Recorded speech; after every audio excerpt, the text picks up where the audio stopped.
You know, Jake stuff is always be like that. You know how to fix anything in electronics, hit it, blow on it.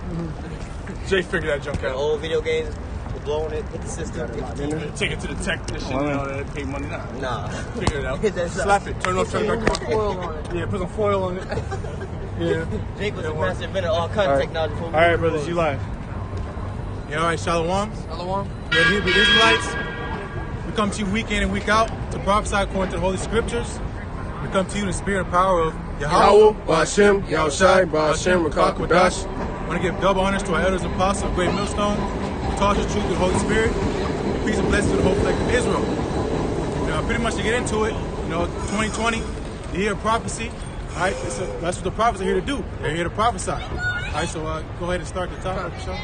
It's 2nd Ezra 15. 2nd Ezra chapter 15, verse 1. Behold, speak thou in the ears of my people the words of prophecy. Speak thou in the ears the words of my people. Just like to read again. Come. Behold, speak thou in the ears of my people the words of prophecy. Yeah, speak thou in the ears of my people.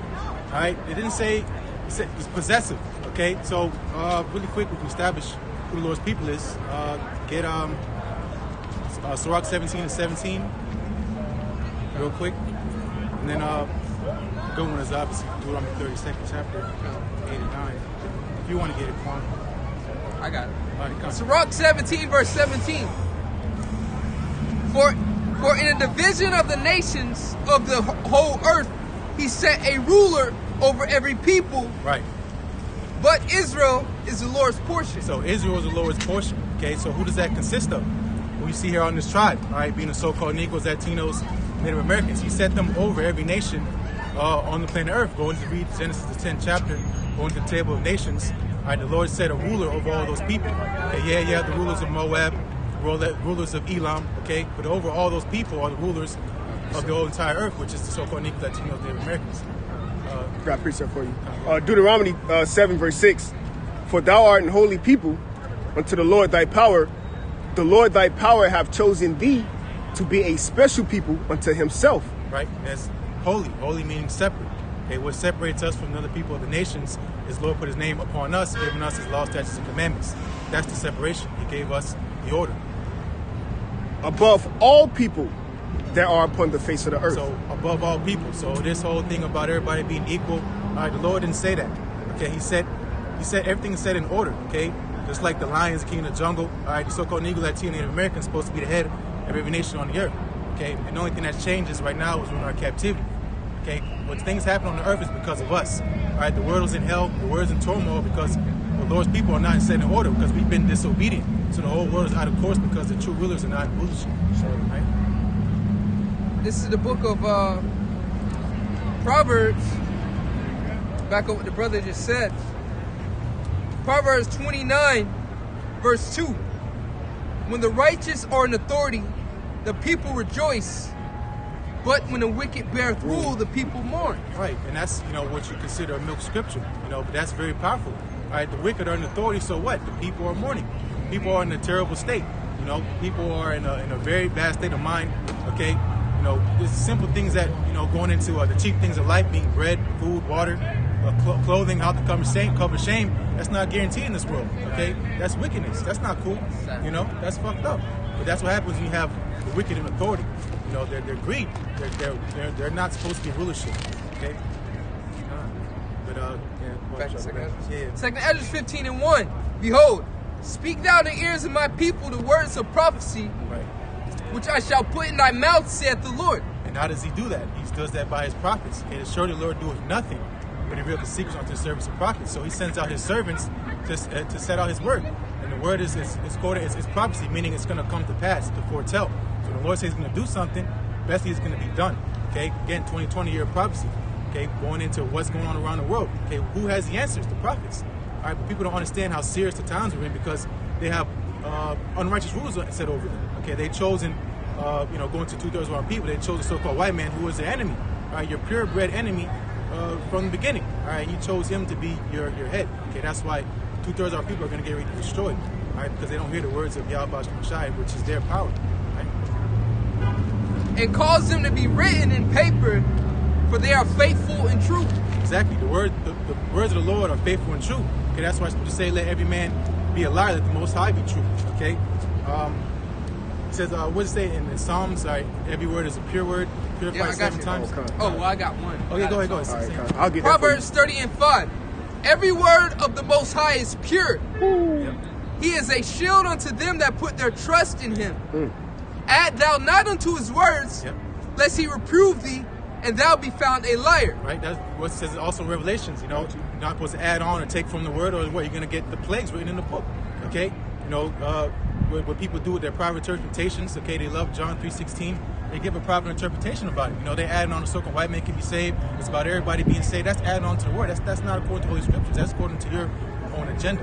Okay, and that's not true. That's a lie, and that's unrighteous. You got it, Paul. Yeah, precept you asked for Psalms 12:6, and it reads, "The words of the Lord Yahweh Bashimi Shai are pure words, as silver tried in a furnace of earth, purified 7 times." Okay? 7 times meaning a complete amount of times. The Lord says something. There's nothing pure than that. You think about the most pure substance on earth. Going to gold, silver. Okay, the Lord said His word is pure. Is pure. Okay, purified 7 times, meaning there's nothing more pure than the words Lord, not the words of the Lord, right? And also too, hey, like the brother said, like silver and gold, those are all precious metals. Yep. All right. So the words of the Lord are precious. Right. Say that. That's a form of you say currency. Okay, us holding the words of Yahweh Shai, that's what's going to give us our reward. True riches. Exactly. His word. People highly esteem things that are His creation. They worship the sun, the moon, the stars. Look how beautiful the sunset is. Well, who made that? And so imagine how much more beautiful the Lord is. What was that? Wisdom Psalm 13th chapter. Surely are vain all men by nature. Okay, or ignorant of the Most High. Okay, pretty much going into they worship the creation more than the Creator. Right? I got a quick precept. It's Romans 11 verse 33. O depth of the riches, both of wisdom and knowledge of the Most High. How unsearchable are His judgments and His ways past finding out. Right. Speak on that. It says, "O depth and riches, both are the wisdom and knowledge of the Most High." So just let you know what riches are. All right, and that's the wisdom and knowledge of God, as to say of God. So the wisdom into all this other worldly things, that's not riches. All right, because as the brother said, those are all just creatures rather than the Creator, man. You want to have the wisdom of the Creator, the one through Him all these things were possible, to come about. Yeah, His word made that. Yeah. When he said, in Genesis going into creation, His word made all these things come to pass. Right? So what more is more pure than His word? And, the word is more pure than any substance you can obtain here on this earth because the word made those things. You know what I'm saying? I got 2 for you. This is Psalms, the book of Psalms, chapter 33, because you just spoke on it. Psalms 33, verse 18. Psalms 33, verse 9. It says, verse 8. Psalms 33, verse 8. Let all the earth fear the Lord, Yahweh, Bashimi Shai. Let all the inhabitants of the world stand in awe of Him. For He spake, and it was done.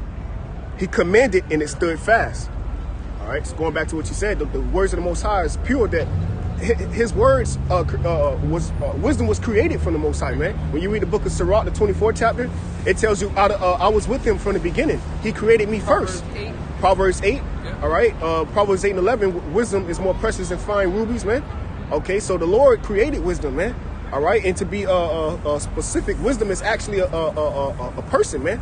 All right, and that person is Yahweh Shai Mashiach, the Lord and Savior, man, of the nation of Israel, chiefly the elect. All right, just wanted to back you up. That was it on this.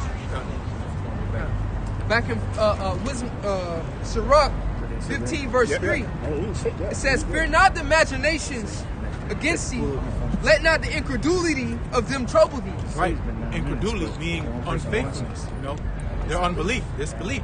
Don't let their unbelief trouble you. People want to convince you and tell you this is not the truth, there's no way, this is the way, this whatever else going on to their own imaginations. Don't worry about what they're going to do. Because at the end of the day, they're all written in the book what is going to happen to them. They're going to be destroyed. Okay, the Lord told you, keep the words of my patience. Keep my words. Then you'll prosper. Okay, going into the words of the Lord being pure. Okay, nothing pure than the words of the Lord. when he says something, there's nothing more true than his word. Okay, man can say this, man can say that. Right? The Lord is bound by his word. Okay, and it's written down so everybody can read, so that there's no excuse out here. You know. Fear not the imaginations against thee. Let not the incredulity of them trouble thee that speak against thee. Right, because you know, coming to a time, you know, we already are, you know, going to prophets of doom. Okay, but that time of persecution, you know, people are gonna try to say, you know, last week niggas say you're gonna get your head peeled, whatever the hell you said. You know, that's an imagination. Okay, that, you know, we're not afraid of a man's word. Okay, because he's ordered and controlled by Yahweh Shemashah. Nothing that happens on this earth is not, you know, going into randomness. Okay, he saw in his Big Bang Theory thing happened by random explosions, and now you see buildings and how, you know, that's what you call chaos. Okay, there's no order out of chaos. That's Esau's philosophy. You know, but you know, going into again their imaginations, we're not worried about what they're gonna do because ultimately the Lord's backing us up. Okay, and that's what we believe. That's our faith. And that's how we know that this is Babylon. You know, as the brother said, a Big Bang Theory. Then you got infrastructure, you got high rises, you got order out of an explosion. You throw a bomb in a room full of people, I guarantee you're gonna see body parts and pieces all over the damn room, man. All right, that's an explosion. All right, so how can that chaos, you know, how can all these things be about come from a Big Bang, man? Yeah, exactly. All right, and go show you too. That's not no science behind that. That's actually the religion, because that go back to the Hamites, you know, the Epic of Gilgamesh, you know, a epic beginning. All right, meaning an explosion. That's how everything began. So that's religion in itself, man. They want us to talk about science and proving. All right, that's a religion in itself, because that predates the so-called white man. All right. Yeah, because ultimately they don't want to give credit onto Yahweh Shemashah. They don't want to acknowledge that there's a creator. Okay, that their lives and everything they do is ordained and numbered. You know, people don't like that. They want to think, do as thou wilt, and that's why it's an imagination. You know, thinking that you can do what you want out here, and obviously that's not the case. Okay, but you're going in that strong delusion that they may believe a lie. Okay, that's a strong delusion that you're controlling your own life, that you got everything worked out. Like, I'm gonna do this, I'm gonna do that. You know, that's an illusion. Okay, because at the end of the day, everything that happened is ordered. Going to the Earth systems. Okay, you got the Earth, you know, rain, water cycle. Okay, all these things are ordered. Okay, the sun has its, everything that has its order. Okay, the sun raises at a certain time, it sets, you know, but people are out there doing their own thing. Okay, but the sun and the moon, all by perpetual decree, going to the oceans. They can't pass the sand. You know, the Lord said, hey, you ain't gonna go past here unless, you know, tsunami, earthquake. But that's according to His word. He said you can pass. You know, because I'm gonna bring this judgment across wherever it may be. Okay, but you know, man is walking around like they're doing something on their own. That's just pride. Quick precept for you. Psalms chapter 10, verse 2. It says, "The wicked in his pride doth persecute the poor. Let them be taken in the devices that they have imagined." And that ultimate device that this man has set against before us is the thermonuclear missiles. Okay, this man he has a device where he thinks it's gonna have him world dominion. And everybody's fearing the white man. Oh, he got nuclear missiles. Can't nobody mess with him. But guess what? All other nations got missiles too. Okay, and this device which you plan, okay, to put terror on the earth, is going to be a terror onto you. Okay, because your land's going to be destroyed by the thing which you created. Okay, these viruses he's putting out. Okay, your children going to be taken by these things. Okay, you know, and so on and so forth. Okay. Hey, real quick, speaking about those nukes, he had it in his mind, like he was saying, to put these nations in subjection. All right, by you know, his blessing was a sword, but in his mind he would develop these nukes to put these nations in subjection and rule over them. But like you're going into, you know, that he's going to be caught by his own snare, his own jinn. He's going to be ultimately put into subjection, taken out of power by the same weapon he used to dominate these other nations with. Exactly. And that's mockery. That's why the Lord says He's going to laugh at you in that day. If you thought this whole time you were going to set yourself as God on the earth officially, taking out the Lord's people, okay, doing your little agenda, you know, 2025 and 2030, you know, going into us being cyborgs and turning us into robots. RFID chip. Yeah, the RFID chip, okay? You know, it's going to be a snare onto you, because read Revelation 14 chapter, you get the full wrath of the Lord's indignation when you take that chip, okay? So it's going to set up the whole time for this man to be destroyed, right? And he's getting ready, he's finding out he's just a man, right? This whole time he's been set up. That's why he's in Revelation 12 and 12, come down with great wrath, and we have a short time, because he's waking up to, he's finished. You know? Hey, I got another quick precept going into what you just said about he's pretty much snared his own self, man. This is Psalms 37, verse 15. It says, I'm sorry, verse 14. The wicked have drawn out the sword and have bent their bow to cast down the poor and needy, and to slay such as be of upright conversation. Who's the poor and the needy? The poor and the needy are the Israelites. All right? Because what? When you go to Revelation chapter 2, verse 9, it says, I know thy poverty, but thou art rich. So right now we're poor. Why? Because we don't have the riches of the Heavenly Father, which is His truth. Ultimately, us receiving the kingdom of heaven. That's what makes us poor. All right?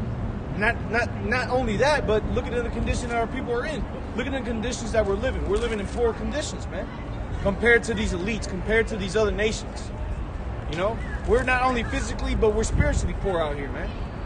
The majority of Israel, the so-called Negroes, Latinos, and Native Americans, they lack the spirit of the Heavenly Father, man. There's only a very small remnant that has the spirit, that has the riches, that has the promises. Okay? Right now. Okay? Go ahead. Hey, the scriptures say, I will make the astonishment a proverb and a byword, man. All right? The scriptures say the earth was given for our sakes, man. All right? But here it is, the nations is looking down at you, so-called Negroes, Latinos, and Indians, man. Why? Because you are a proverb, you're a byword to them, man. All right? Which is one of the curses that the Heavenly Father brought upon us in Deuteronomy 28. All right? Deuteronomy 30. This is the point right here. Psalms 37, verse 15. Their sword shall enter into their own heart, and their bows shall be broken. That's why Yahushua said, "He that liveth by the sword shall die by the sword." You know, he got mad at Peter when Peter spoke the man's ear. He said, put your sword up, okay? Because he that liveth by the sword shall die by the sword.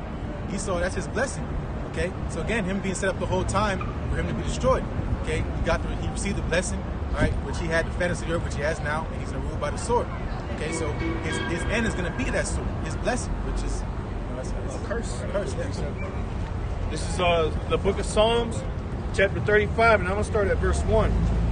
It's going to be a little bit that I'm reading here. Psalms 35 and 1, it says, Plead my cause, O Yahweh, with them that strive with me.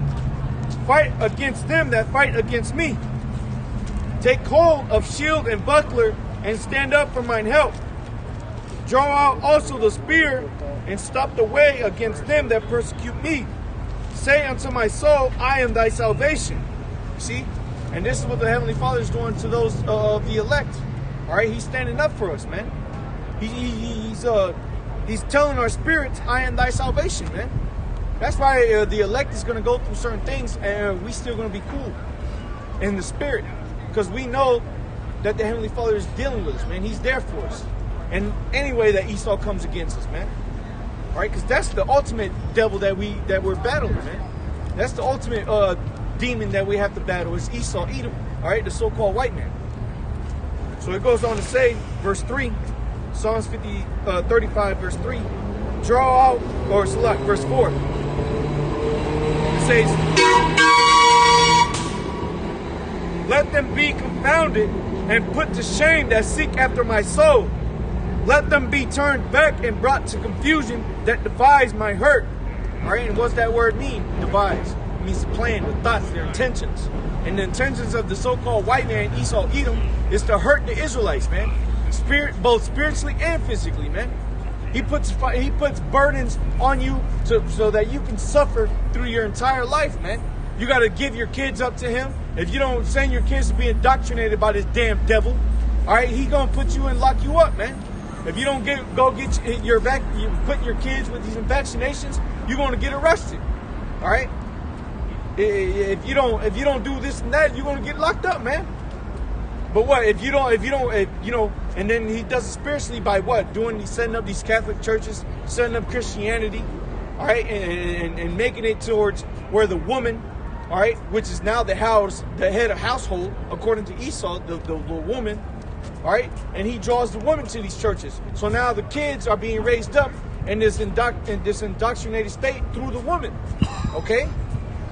So this is how Esau has been troubling us, man, and this has all been plans that this damn devil has constructed since the times of the slavery, man. All right, and he's still doing the exact same things to this day. You want to say something? No, go ahead. Kind. It continues, verse 5.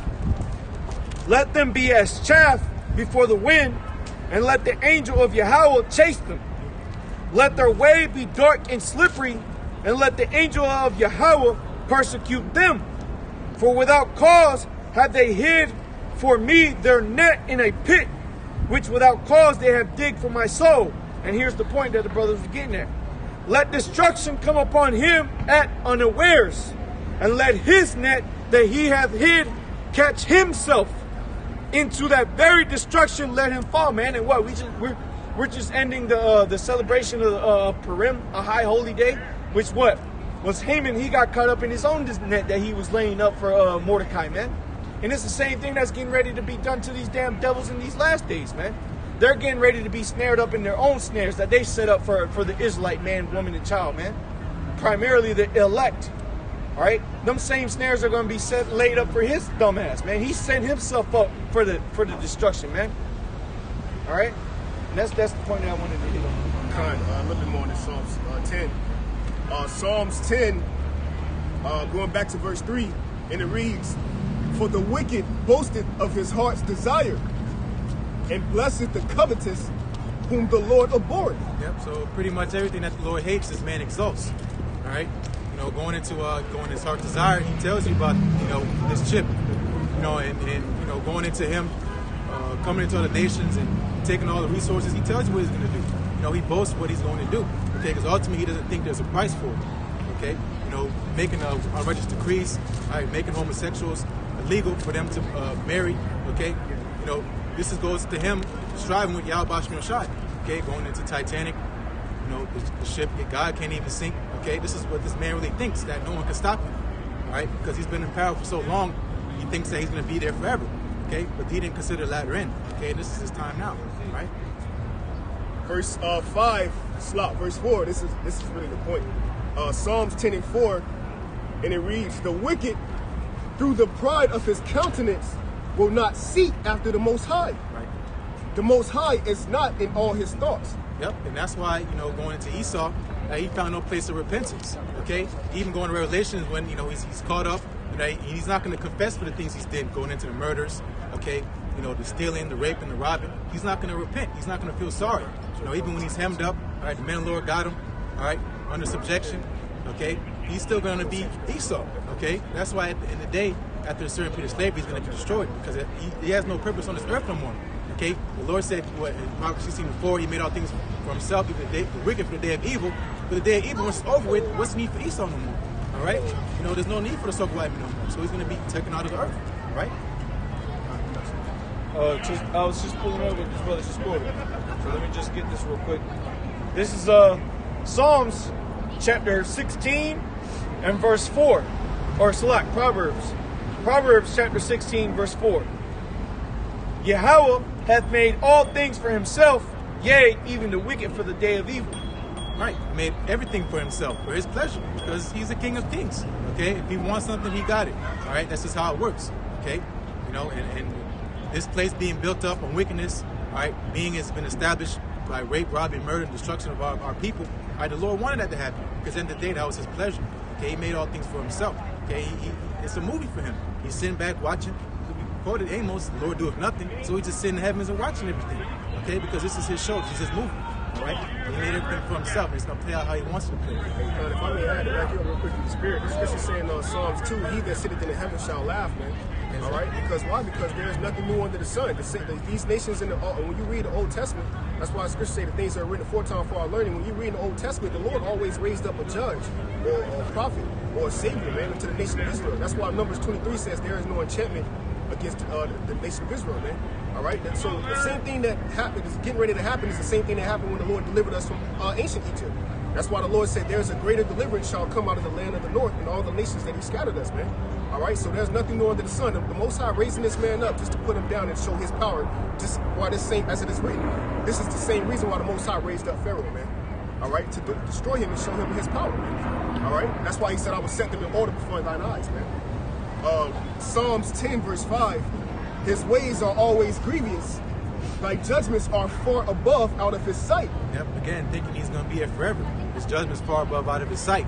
Saying, on your credit card it says expires 2025. You don't know you're going to live tomorrow.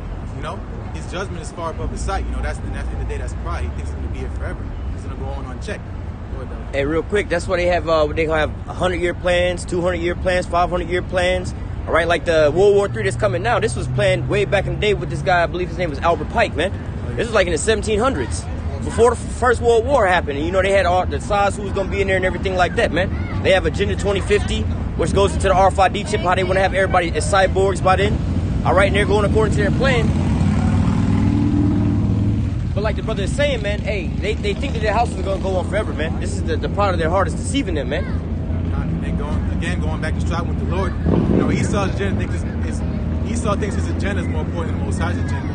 You know, again, going into his plans, World War III, him and the chip, trying to chip everybody, being the God on planet Earth.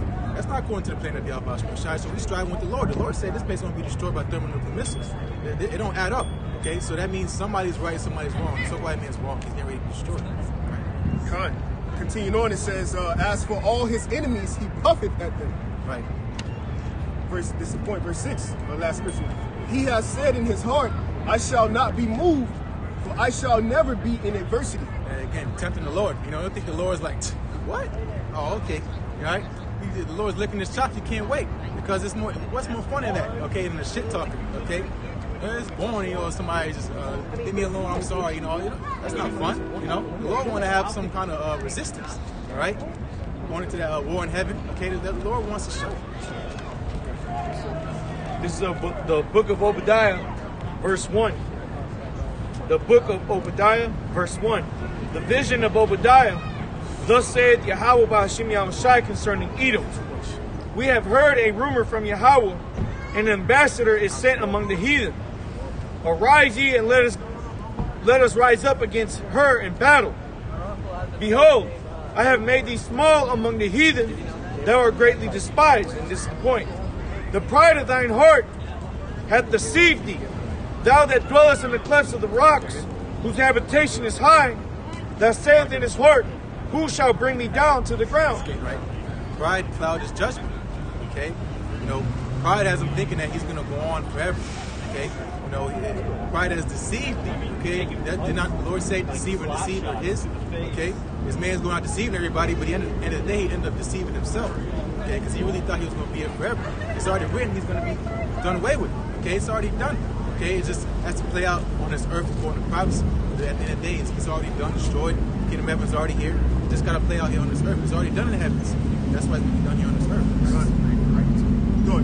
I got this is Job chapter 5 and verse 12 and 13. That's what you had? No. Oh, this is Job chapter 5 verse 12 and 13. It says he disappointed the devices of the crafty.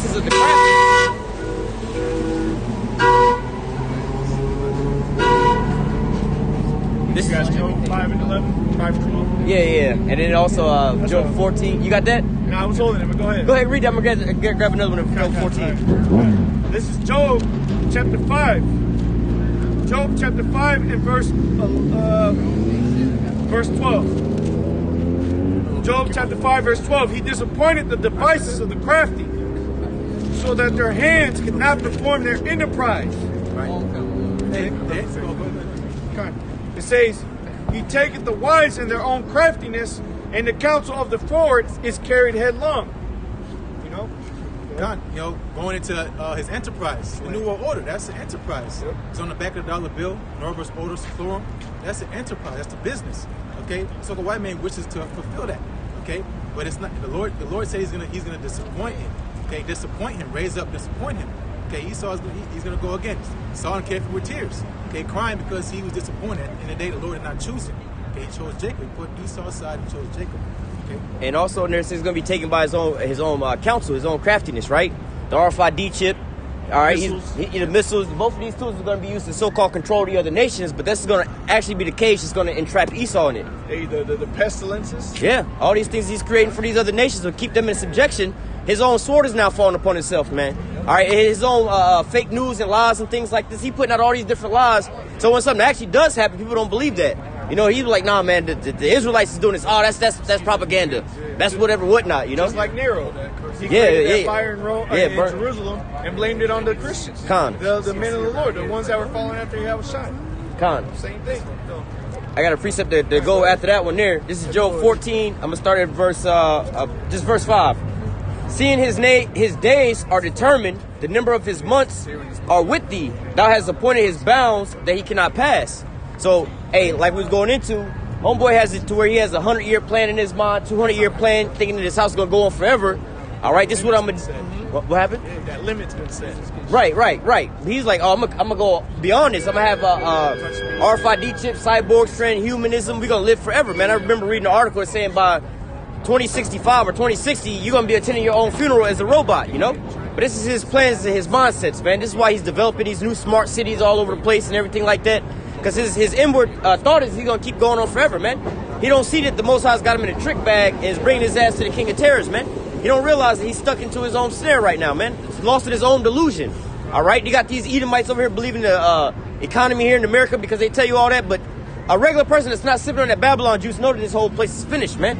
All right, but what? Even these Edomites are trapped. All right, you and your son. Yeah, that's Gracious Day, you know. But you know, going into the governors, okay, the dad say 200, but you're not gonna hit 200. You're gonna hit 155. That's it. You're done. Yeah, that's 144. You're done. All right. Jeremiah 49, true story. Jeremiah chapter 49, verse 16.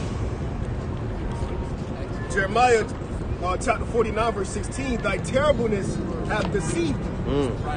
In the pride of thine heart, O thou that dwelleth in the cleft of the rock, that holdest the height of the hill, though thou shouldest make thy nest as high as the eagle, I will bring thee down from thence, saith the Lord. Exactly. Esau want to go out into space. Okay, you want to dig down on the ground and go to the depths of the sea. Okay, you know, stuff like that lifts you up. You got all type of supersonic jets. Okay, this is what built Esau up. That's why he's puffed up, because he has a lot of nice things. Those blessed him. Okay, but in the day he cursed him. Okay, going into his terribleness had deceived him. Everything he's done is going to be recompensed onto him. So the terrible things he did to our people, you know, put them on horseback, putting a line between them, and having the horses go different separate ways and splitting. Yeah, bro. You know, it's gonna be double onto him. Okay, the horrible things he did onto us is gonna be done worse onto him. Okay. Hey, but going into like what the brother was reading, talking about setting that nest up there, right? I was talking about this in one of my latest videos, dealing with the nuclear missiles and stuff like that. You know what I'm saying? He's trying to go up in outer space, trying to fight the Lord with that. And he also got the International Space Station out there. All right, then they also have like Elon Musk. I'm talking about, and the dude, what's his name? The Branson dude from the Virgin company, right? They got these new space programs where they going out there. You have a hotel out in space. You can live out in space. But really, this is these Edomites trying to go out there to hide, man. This is what the Lord's talking about. Hey, yo, you can go up there if you want, but I'm going to bring you down, man. I'm going to send up into heaven, but then I'll bring you down to the pit.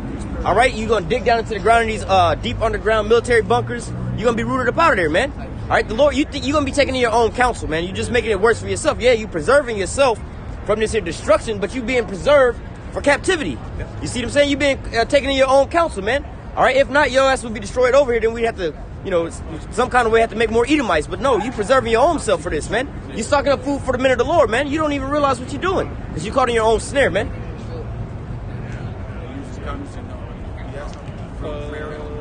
Yeah, going back to that Obadiah, like the brother was just speaking. Obadiah, verse 4. Obadiah, verse 4. Though thou exalt thyself as the eagle, and though thou set thy nest among the stars, thence will I bring thee down, saith Yahweh. That was Apollo 11. Okay, the Apollo 11 mission when some white man said he landed on the moon.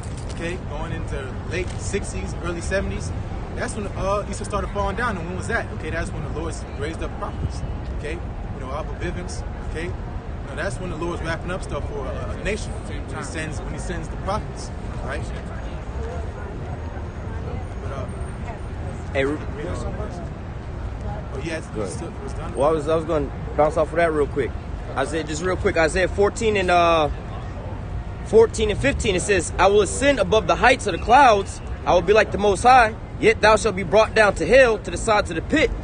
All right, dealing with Esau, man. This is his pride, man, thinking he's going to escape all these things, but this is going to be the trap that snares Esau into his own devices, man. All right, the Most High has a boundary set for Esau, man. He can't get up out of that, man. All right. Exactly. There ain't gonna be no escape for the wicked, man. Go ahead, Art. It's Psalm 73 from the top. Truly, the Most High is good to Israel. even to such as are of a clean heart. But as for me, my feet were almost gone, my steps had well nigh slipped. For I was envious at the foolish when I saw the prosperity of the wicked. Right, we get vexed. You see Esau, he has nice cars, nice homes, yachts, every type of pleasure you can imagine this man, he has. Okay, so it rubs us the wrong way, because at the end of the day, he's not supposed to be there. Right? He's doing all this wrong, and he's getting all the good. That's fucked up. At the end of the day, it's about prophecy. Okay, the Lord always did good for us. Okay, He put us down for our own sake. We waxed fat, we kicked. The Lord humbled us because we were ungrateful. Okay, so a father did what a father would do. He punished us, and He don't just punish you by whipping the belt on you. He raises up a nation to come up and destroy you. Okay, that's just how the Lord works. At the end of the day, He still is going to have mercy on us, and that's what we see us going on right now. It's standing together. Okay, this is not normal. Okay, you got northern and southern in unity. Okay, Jake don't get along with nothing. Okay, but when this truth comes up, that's the union. That's the true union, because we're unified by our power, which is Yahweh Shemashah. What we just read. The book of Proverbs, chapter 3, verse 31. It says, Proverbs 3 and 31, envy thou not the oppressor, and choose none of his ways. Yep. Okay. Yeah, envy not the oppressor, because at the end of the day, he's getting ready to be destroyed. Don't get too caught up into it, because at the end of the day, everything you see is going to be done away with. Okay, all these nice things he has. Okay, women, so on and so forth. It's not gonna profit him in this time that we're coming into. That's why it says riches profit not the day of wrath. Okay, so we're not supposed to be coveting after what this man has. That's why we're being patient and waiting for our turn. Show up on the camera though. It will. Exactly. Yeah, it will. Blood, because the recompense for that is you're going to be required of that. You're going to be destroyed. And they're corrupt. You build your whole empire. You link your whole empire. And soon in Habakkuk, the 2nd chapter, woe to him who established a city by blood. And then once it was established by blood for slaughtering the North American Indians, then later you brought the Southern Kingdom and helped build up the infrastructure, pretty much the monetary system. So that's what was the first stop over here in the U.S., man. So all your riches and your fame and your glory goes back to murder, blood. It has blood on it. That money got blood on it, pretty much, man. Blood money. Yep. It says, Psalm 73 and 4, for there are no bands in their death, but their strength is firm. Yep. Hey, because going into Esau, he's strong, man. Going into his military. Okay. At the end of the day, we know Esau is falling, but who's going to bring him down? Yahweh Shemashah, not us, not the Moabites, not the Ammonites. Okay. Even Russian Edomites. Okay. We still need Yahweh Shemashah to intervene, because at the end of the day, they're still Edomites. So if Russia took out America, at the end of the day, that's still Edomites. Okay.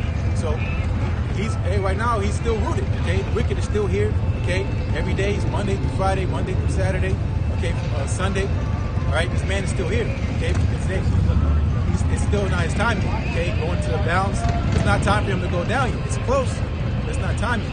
Okay. But at the end of the day, knowing that the end is him. He's going to be destroyed. Hey, can you read that last piece you just read? It says, they are not in trouble as other men. It's like, for there are no bands in their death, but their strength is firm. Hey, look at Jake versus look at these Edomites, man. When you're born into this society, the only thing that you inherited as an Israelite is death and destruction, man. The only thing that your parents could hand down to you is basically death and destruction. Here, eat these pork chops, eat these, chitlins, eat this, eat that, and so on and so forth. Of course, it's the Edomite. But, this is what you inherit from your parents, man. They don't ever give you anything that's going to be life. They don't ever tell you're an Israelite, give you the laws, statutes, commandments, all right? When these Edomites are born, what are they given, man? Like the brother was going into how this place was established off of old blood money, because majority of all this here money come from these old ass companies like State Farm Insurance, and so on and so forth. All these different things come from was started in slavery, man. All these major companies were started in slavery, and just recently, last year or the year before that, they started making apologies for like Wells Fargo. All right, like matter of fact, the ships and stuff that's over there, where these people getting on the ports right there. This all comes from the transatlantic slave trade, man. All these companies, these banks, the insurance, the first thing to be insured was you so-called Negroes, man. All right, that was the first thing that was ever insured. The first stock was you Negroes, man. So So this goes back to old money, and then these Edomites pass down this money to their children, man. They have an inheritance. That's why when they be born, they don't have to do shit, man. They just grow up, go to these Ivy League schools. Fuck you, mom and dad. I wanted a 700 bit. There was an Edomite kid who drove his BMW into the damn lake because he wanted a Benz or a Jaguar. I'm like, it was brand new though. This is a precept to back both you brothers up. This is Sirach, chapter 10 and verse 8.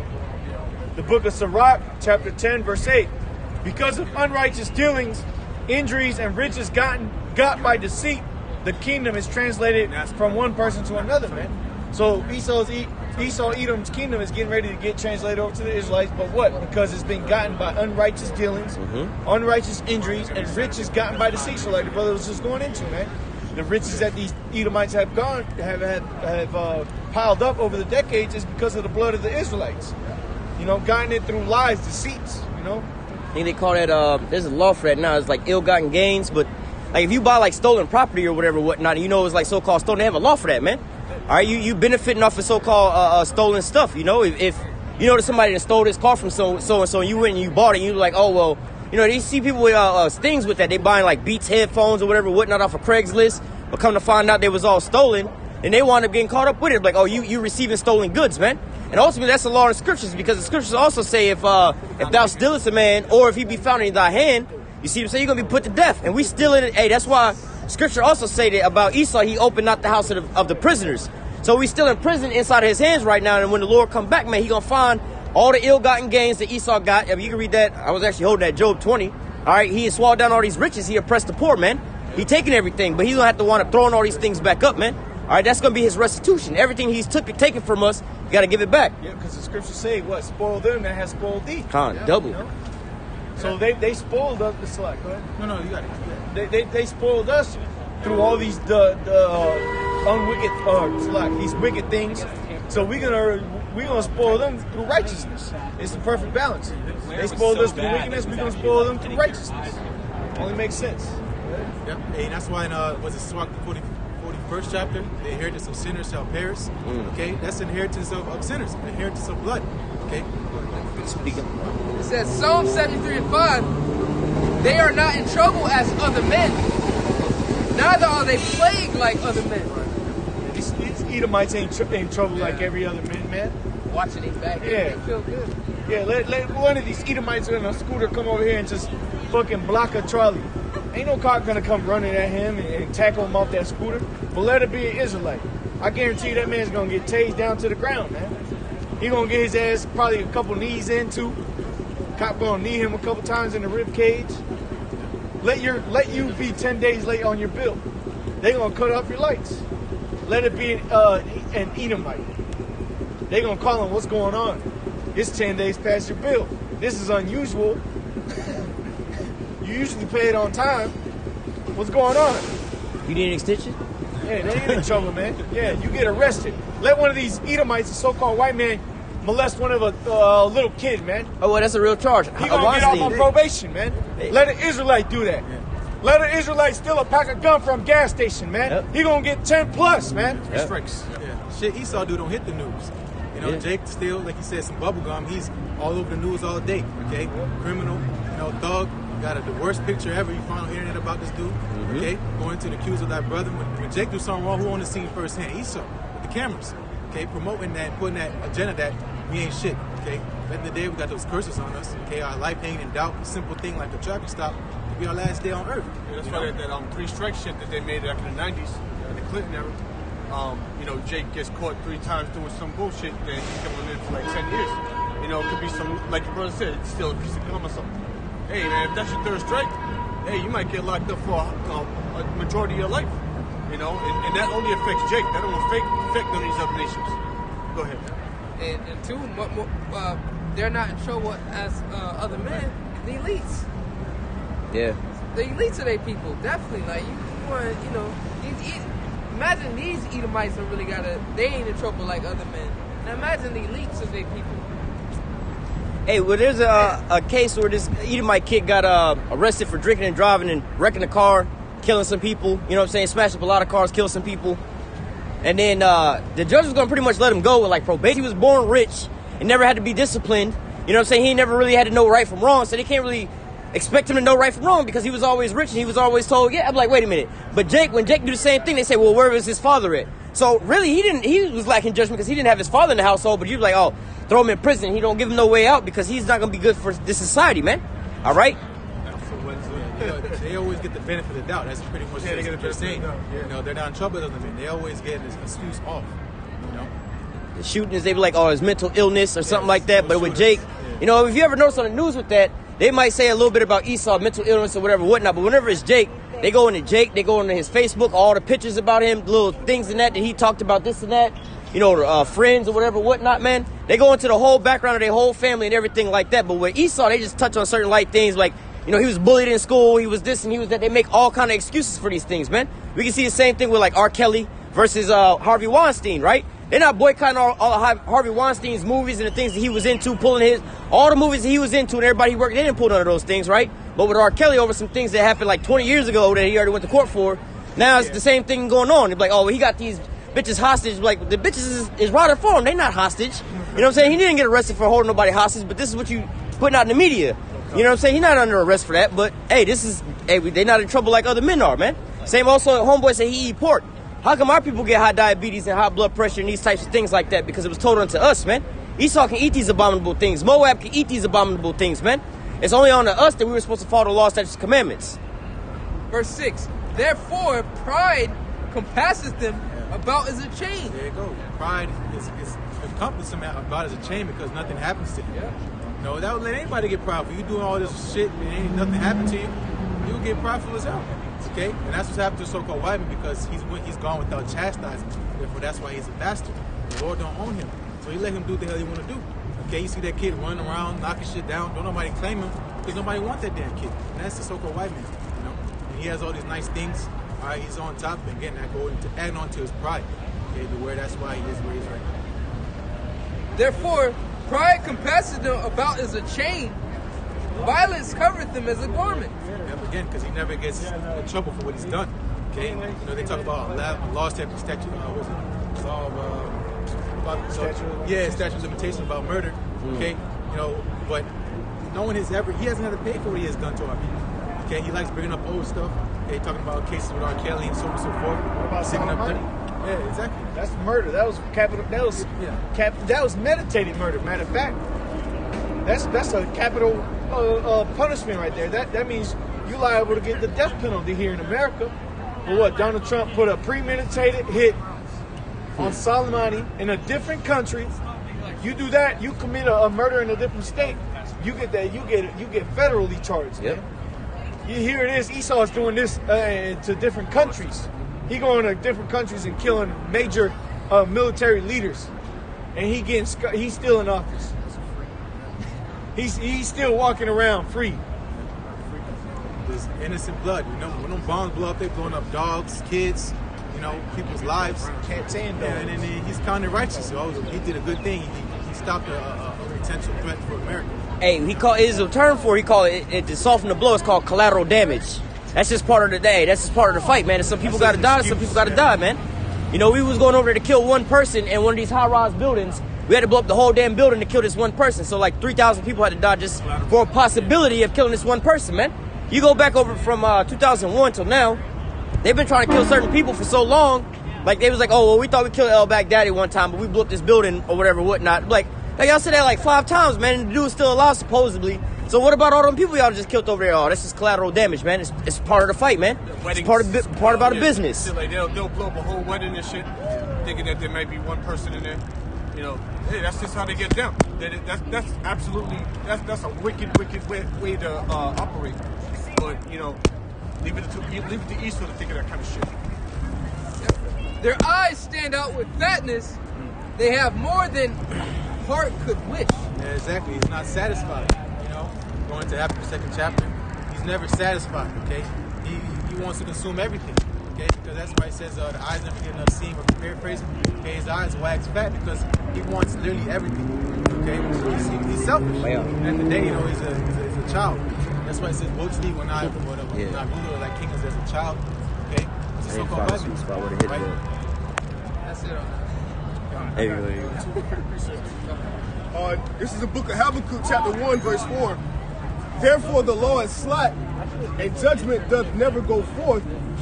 For the wicked doth compass about the righteous. Therefore wrong judgment proceeded. Exactly. That's wrong judgment proceeded because the true judge is not in power. Okay, the so-called white man, the other nations have been given the laws. Only been given on to the so-called Negro, Latino, and American. Read Psalm 147, last two verses.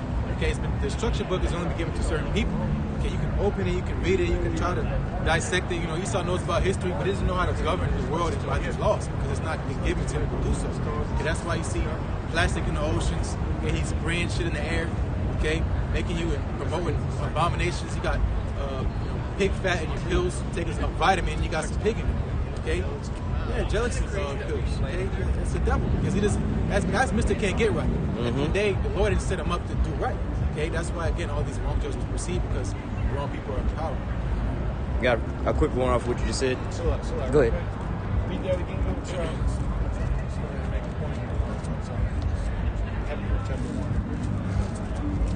Habakkuk chapter 1, verse 4.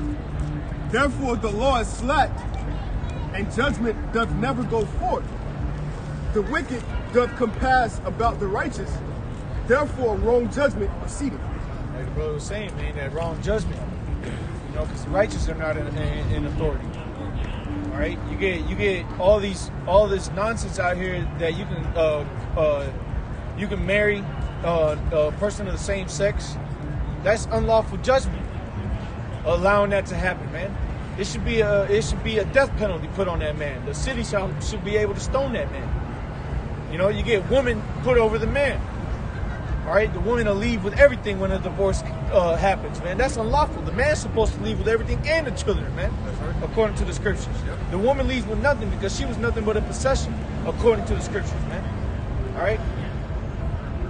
Hey, that's why all else is going on around here. There's no order. Okay, you got these viruses breaking out because people are eating the wrong foods. Okay, the Lord told us not to eat those things, and now everybody's saying, "Oh, there's this terrible virus going on, killing so many people, whatever the numbers." You know, but why did it happen in the first place? Because there's no proper judges in place. Okay, if it wasn't allowed for those people to eat those things, they wouldn't be eating them. All right, if the laws was ran here on this earth, we wouldn't have an issue. Okay, you wouldn't see prophets out here prophesying. Okay, the Lord would need to come back. Okay, and everything will be all kosher, but it's not. Okay, because Esau, the wicked, is in rulership. Okay, so that's why the whole world is out of course. Okay, the Lord's coming to restore that order when He returns. This is Ecclesiastes 8. Oh, I'm sorry. Hey, real quick, just to add on to what your brothers is going into about, Esau lacking this here judgment and things like that, right? All right, because ultimately, like the scriptures say, Esau was a bastard, man. All right, so this is like the brother was saying, it's like that child that don't nobody, it's not my child. I don't know who kid that little badass kid is. I'm gonna get my child and I'm gonna, look, come on, little Jimmy or whatever, whatnot, we ain't playing with that little heathen. Let him go do all that, right? This is the book of Amos, chapter 3, verse 1 and 2. It says, hear this word that Yahweh have spoken against you, O children of Israel, and against the whole family, which I brought up from the land of Egypt, saying, so real quick, just to squash that spiritual Israel thing, these people all came out of the land of Egypt, out of bondage. All right, this ain't no converts or whatever, whatnot, man. These are the descendants of Abraham, Isaac, and Jacob, and the 12 sons of Jacob that was brought up out of the land of Egypt. Verse 2: You only have I known of all the families of the earth, therefore will I punish you for all your iniquities. So the same way, like on your earthly father, all right, you got earthly father and his kids. You got a couple sons, and his son's out at the playground playing with his friends. Now the friends want to set the playground on fire and shit, and they come and get the dad. The dad come down there, he gonna go snatch up his son and discipline his son. He not gonna worry about the other people kids, like, yo, y'all need to go home or whatever, whatnot. But it ain't on him to really be pressing the issue to the other people kids. That ain't his kids. He don't really care if they get locked up, because he ain't gotta go bail them out. If they gotta pay for the fine to fix the playground, that ain't his responsibility. They ain't my kids. Go find their parents. I'm worried about my kid and what my kid is doing. You walk around in the Walmart with you and your kids. You're not worried about somebody else's kids knocking down the toys on the shelf or stealing some stuff. You know what I'm saying? You look at that, like, look, that's what you don't need to be doing. But you're not over there like, oh, I'm sorry, I'm gonna pay for this, That ain't your kid, man. Same with here. The Most High is punishing us, all right, for our iniquities and things we're doing because we're His children. He loves us, man. He chastised those that He loved, His sons, man. But these other nations, at the end all be all, He just gonna destroy their ass, man. Put them in subjection, all right. That was it. Because that's what the first thing somebody would ask. Where's this kid's father at? Yeah. You know, doing all this fucking crazy stuff out here. Where's his parents? Okay. That talking about Esau. Nobody's claiming him. Okay. Nations are evil at him. It started first from Moab, the so-called Chinese man. Okay. Everybody's evil at the damn Chinese man because at the end of the day, they're filthy. Okay. So the Lord is proving who He's dealing with. Okay. And it's us. Okay. Real quick, that's where Esau fucked up. Because going pursuant to Obadiah, you know, he put that sword upon his brother. All right. Esau looked around. He said, where the hell is these people's parents at? Where's these niggas' dad? Where's these niggas' moms at? And they say, you know what? Fuck it. I'm gonna whoop these motherfuckers into the right spot that I think they need to be in. So they went and took it upon themselves to try to put us in what they thought was the right way. Which it's been proven that it's not, but nonetheless, he took it upon himself. So now he's going to have to get judged. All right? Because Esau did all these atrocities to our people. He lifted up the sword. All right? He put his hands on the Lord's, the apple of the Lord's eye. Okay? So now he has to pay for that. God, Ecclesiastes 8:11. Because sentence against an evil work is not executed speedily, therefore the heart of the sons of men is fully set in them to do evil. Right, you know, people do wrong things. They eat pork every day. You know, they do all this wrong, and they say nothing's happened to them. So it encourages them to what? They can say adding sin onto sin, because at the end of the day, when they do these things, they don't get in trouble for it. Okay, case in point, a perfect example is the so-called white man. Okay, he's done all these things on this earth, going around, literally destroying the earth, destroying the Lord's people constantly, not looking up, not letting up. Okay, and he's never been checked for that. So that's why he thinks, hey, that's why in this world people think to do wrong is a good thing to do. Okay, Jake say, fuck it, I gotta sell out to make it, and that's what I gotta do. Because everybody else in this world is sold out and they're successful. Okay, they're really just judging on his playing field, not understanding the Lord rules in the heavens. Okay, and he sees everything that people are doing on this earth and that they're required. Everybody has a time clock over their head. Okay, everybody's born to die. Okay, and everybody, they don't know their appointed time. Okay, that's why it says boast not of tomorrow. That's why we always say Lord's will, Lord's will. Because we don't know. We talk in 10 minutes, we don't know. All right? That's why we say Lord's will. All right? But at the end of the day, all right, people don't understand that judgment exists. Okay? And righteous judgment. That's why when stuff's happening, people are crying and, oh my God, this and that. But the men of the Lord are like, call out Yahweh Shah because this is true judgment, you know? And it's well deserved. All right? Especially when it happens to somebody of another nation. When we see earthquakes and we see pestilences befall these other nations, hey man, we give praises to the Most High because they deserve it. Like right now, you got the worst locust pandemic happening on the east side of Africa, where these Hamites dealing with Kush. They over there plagued by locusts, man, just like in Egypt. They said like the size of a state. Like the size of a state of goddamn locusts out there. It's an absurd amount of locusts out there. Then you got Moab with the coronavirus. You got Elam getting bombed every other day, man. These other heathens are getting it, man. And guess who? Guess who's next? Esau Edom, man. That's right. He's next on the chart, man. The Most High's been checking them off like Santa Claus. Yeah, he's not what nice. Say? Checking the list. Oh, yeah. All right? Checking it twice. Yahweh's been checking that list, man, and he's been checking it twice. We forgot about Moab. Let's get there. I ain't forget about you, motherfuckers. Hey, as an update on that Moab, it's now the number up to 600 something? no, it's the people on the quarantine is like 400 million now. That's greater than the whole population of the United States. Hey, I seen a video earlier. A cop broke a chick's neck trying to get her into a quarantine. Yeah. Broke her neck. Just snap to the side like this. Trying to get these heathens are getting it, man. The Most High is judging these fucking nations, man, right. for all their unrighteous dealings to the Israelites, man. Hey, You're feeding our people liquor at the corner store. These fucking Elamites. All right, they showed this one show on Netflix called Pandemic. All right, and it was beautiful, man. They had these Elamites out there in India having high cases of swine flu. Motherfuckers dying left and right on the show. I was sitting there giving all praise to the Most High, man. They getting hit with earthquakes. They getting bombed up over there in Iran, which are Elamites as well. All right, the Most High is judging these nations, man. Again, like the brothers were going into, man, all these unrighteous dealings, man. They can put some shit on the news. You know? Hey, go ahead. Cut. hey, you see that precept? No, I get it. Yeah, I want you to just read. I want to touch on one little quick thing about the judgment part, real quick. book of Ecclesiastes, chapter 8, verse 11, and it reads, because sentence against an evil work is not executed speedily, therefore the heart of the sons of men is fully set in them to do evil. So I pretty much had an example. This happened earlier in the week. You know, I think around Monday or so, they had there was like a school shooting at like Texas A&M. There was like somebody got shot up on a damn Greyhound bus. And there was like a stabbing, I think, overseas somewhere, right? That was in a gas station. And there was we call it like a Palestinian dude in there, right? He was like, why is all this stuff happening, you know?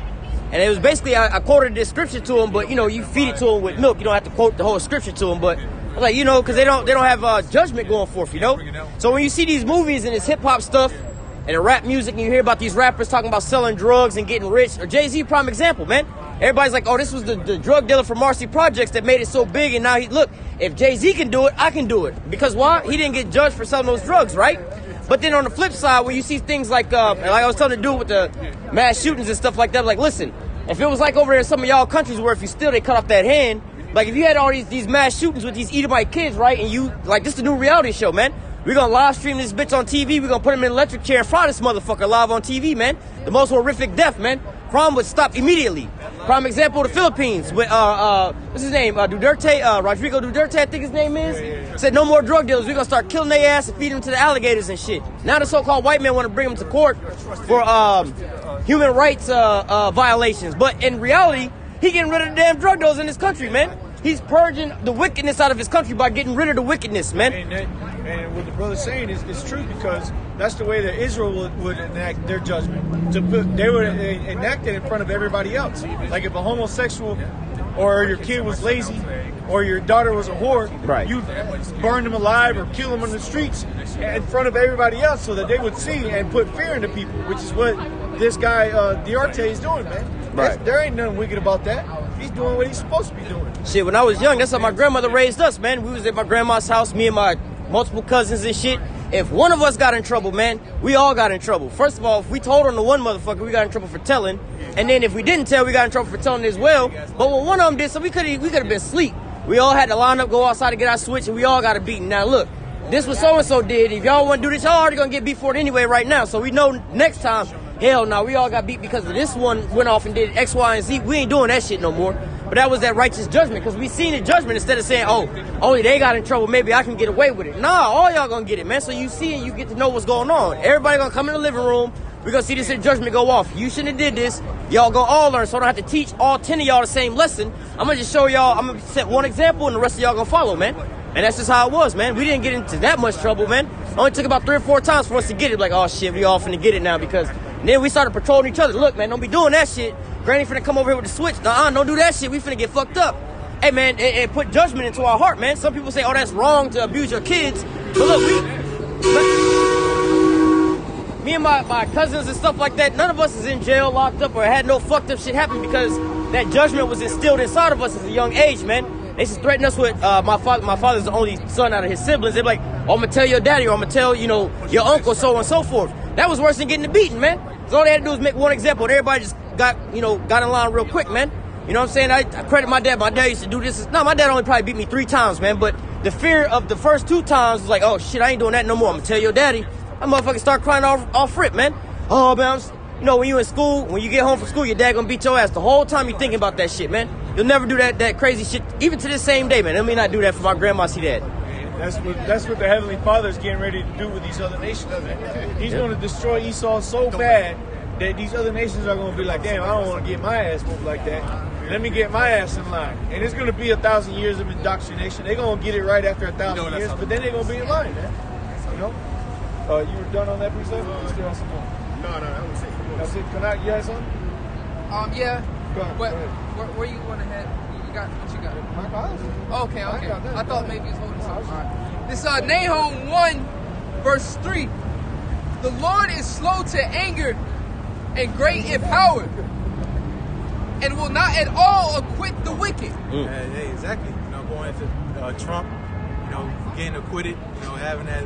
If the glove don't fit, you must acquit. Yeah, so Esau is not going to get away with it. Okay, the rest of the wicked, everybody else they've been doing, they're not going to get away with it. okay, he might have died before ultimate judgment came. You're going to come back. You're still going to pay. Okay, talking about the heathen nations. All right. The Lord hath his way in the whirlwind and in the storm, and the clouds are the dust of his feet. Reading on. He rebuketh the sea and maketh it dry, and drieth up all the rivers. That's the Most High who does that. Hey, the Lord will rebuke the sea and it turn dirt. Whales flopping, fish flopping. Go ahead. Yeah, that's why the Lord said, he asked the question, fear ye not me? Okay? You don't understand who you're dealing with. Okay? The Lord is long-suffering because he understands that, people are just flesh down here. There's a point in time the Lord said, all right, man, let me get up, and let these people know what's up. You want to say something, daughter? Now I'm just thinking, like, you fear. Hey, let me real quick. I got this precept. This is happening to Israel, but also, hey, this is verse 7. It says, or verse 6 and 7. It says, do ye thus requite Yahweh, O foolish people and unwise? Is he not thy father that has bought thee? Hath he not made thee and established thee? Remember the days of old. Consider the years of many generations. Ask thy father, and he will show thee, and thy elders, and he will tell thee. All right, going back into our history, man.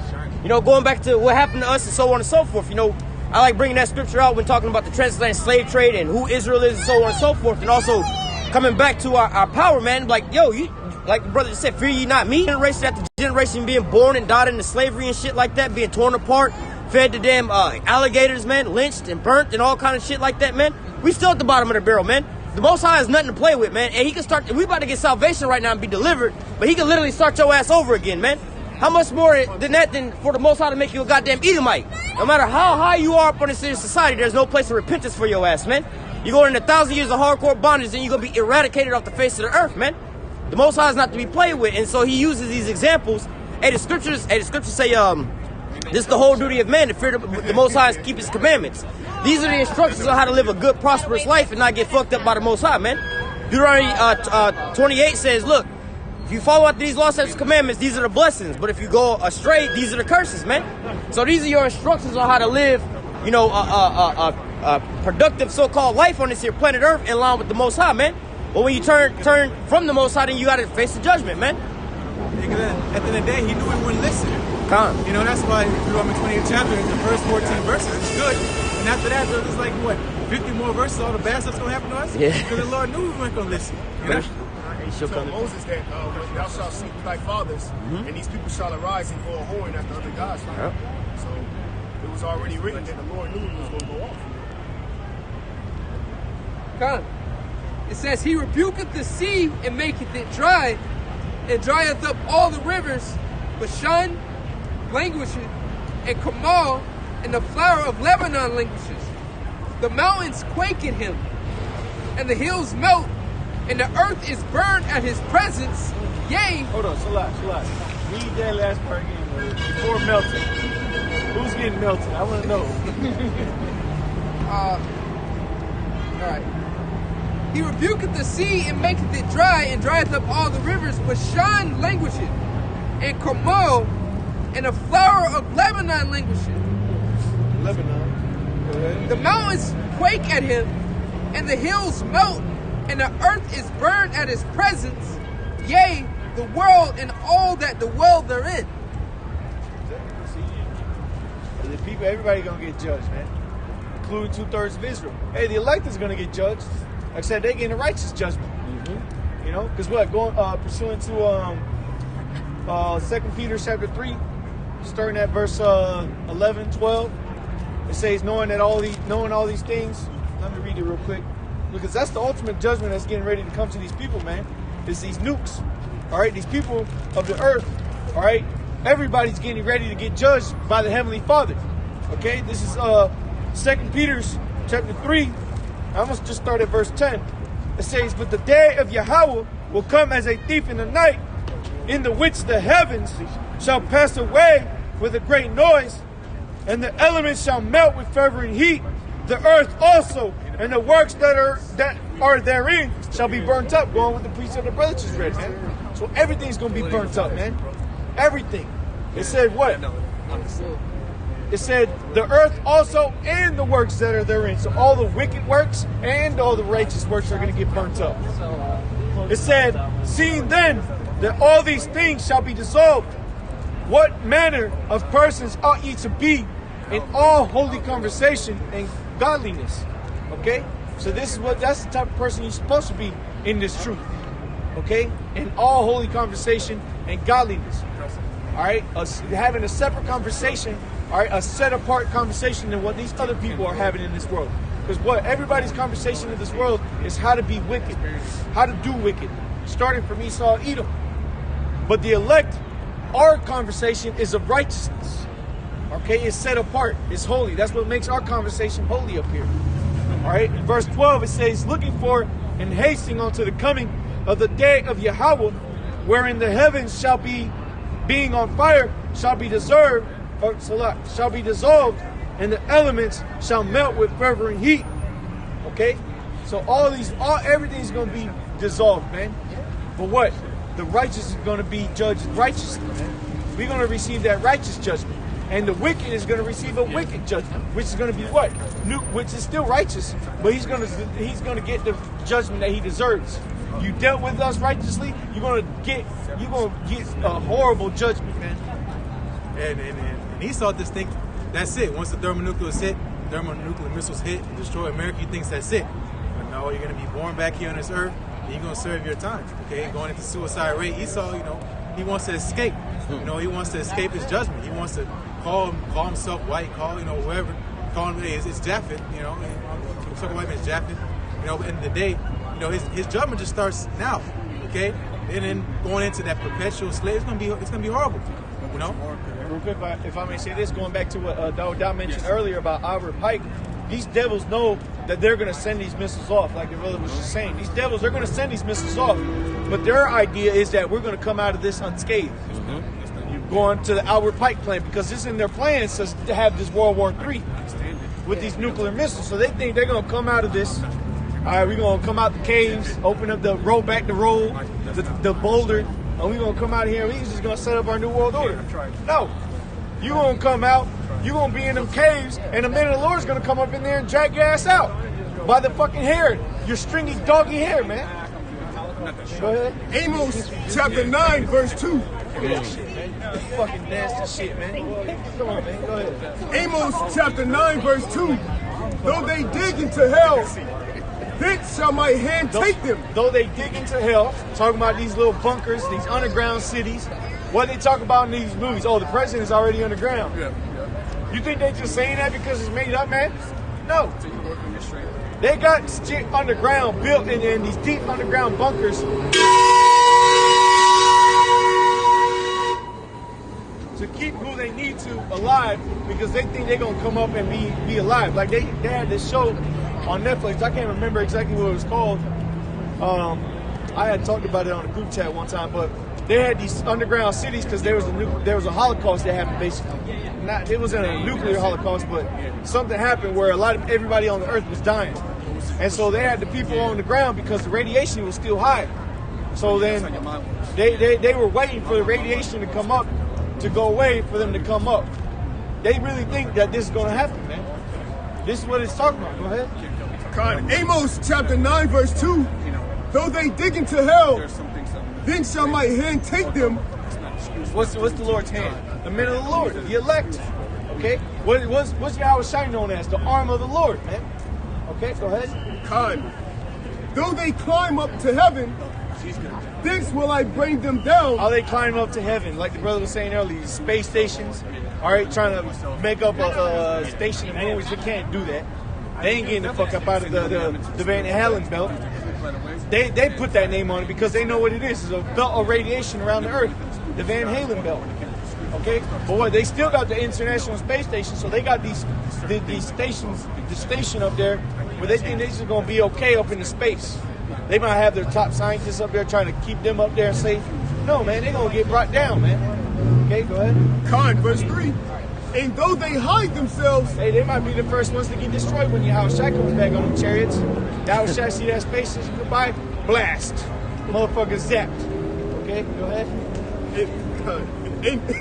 And though they hide themselves, in the top of Carmel, I will search and take them out thence. Yeah, because what? When you see these stupid ass shows about cavemen, you see them always hiding up in the mountains, up in the rocks.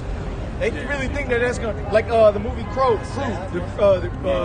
Crow. You know what I'm talking about? Yeah. What they do? What the guy always used to say? Get back in the cave. Every time danger would come, get in the cave. Get back in the cave. And Esau really think he gonna do that.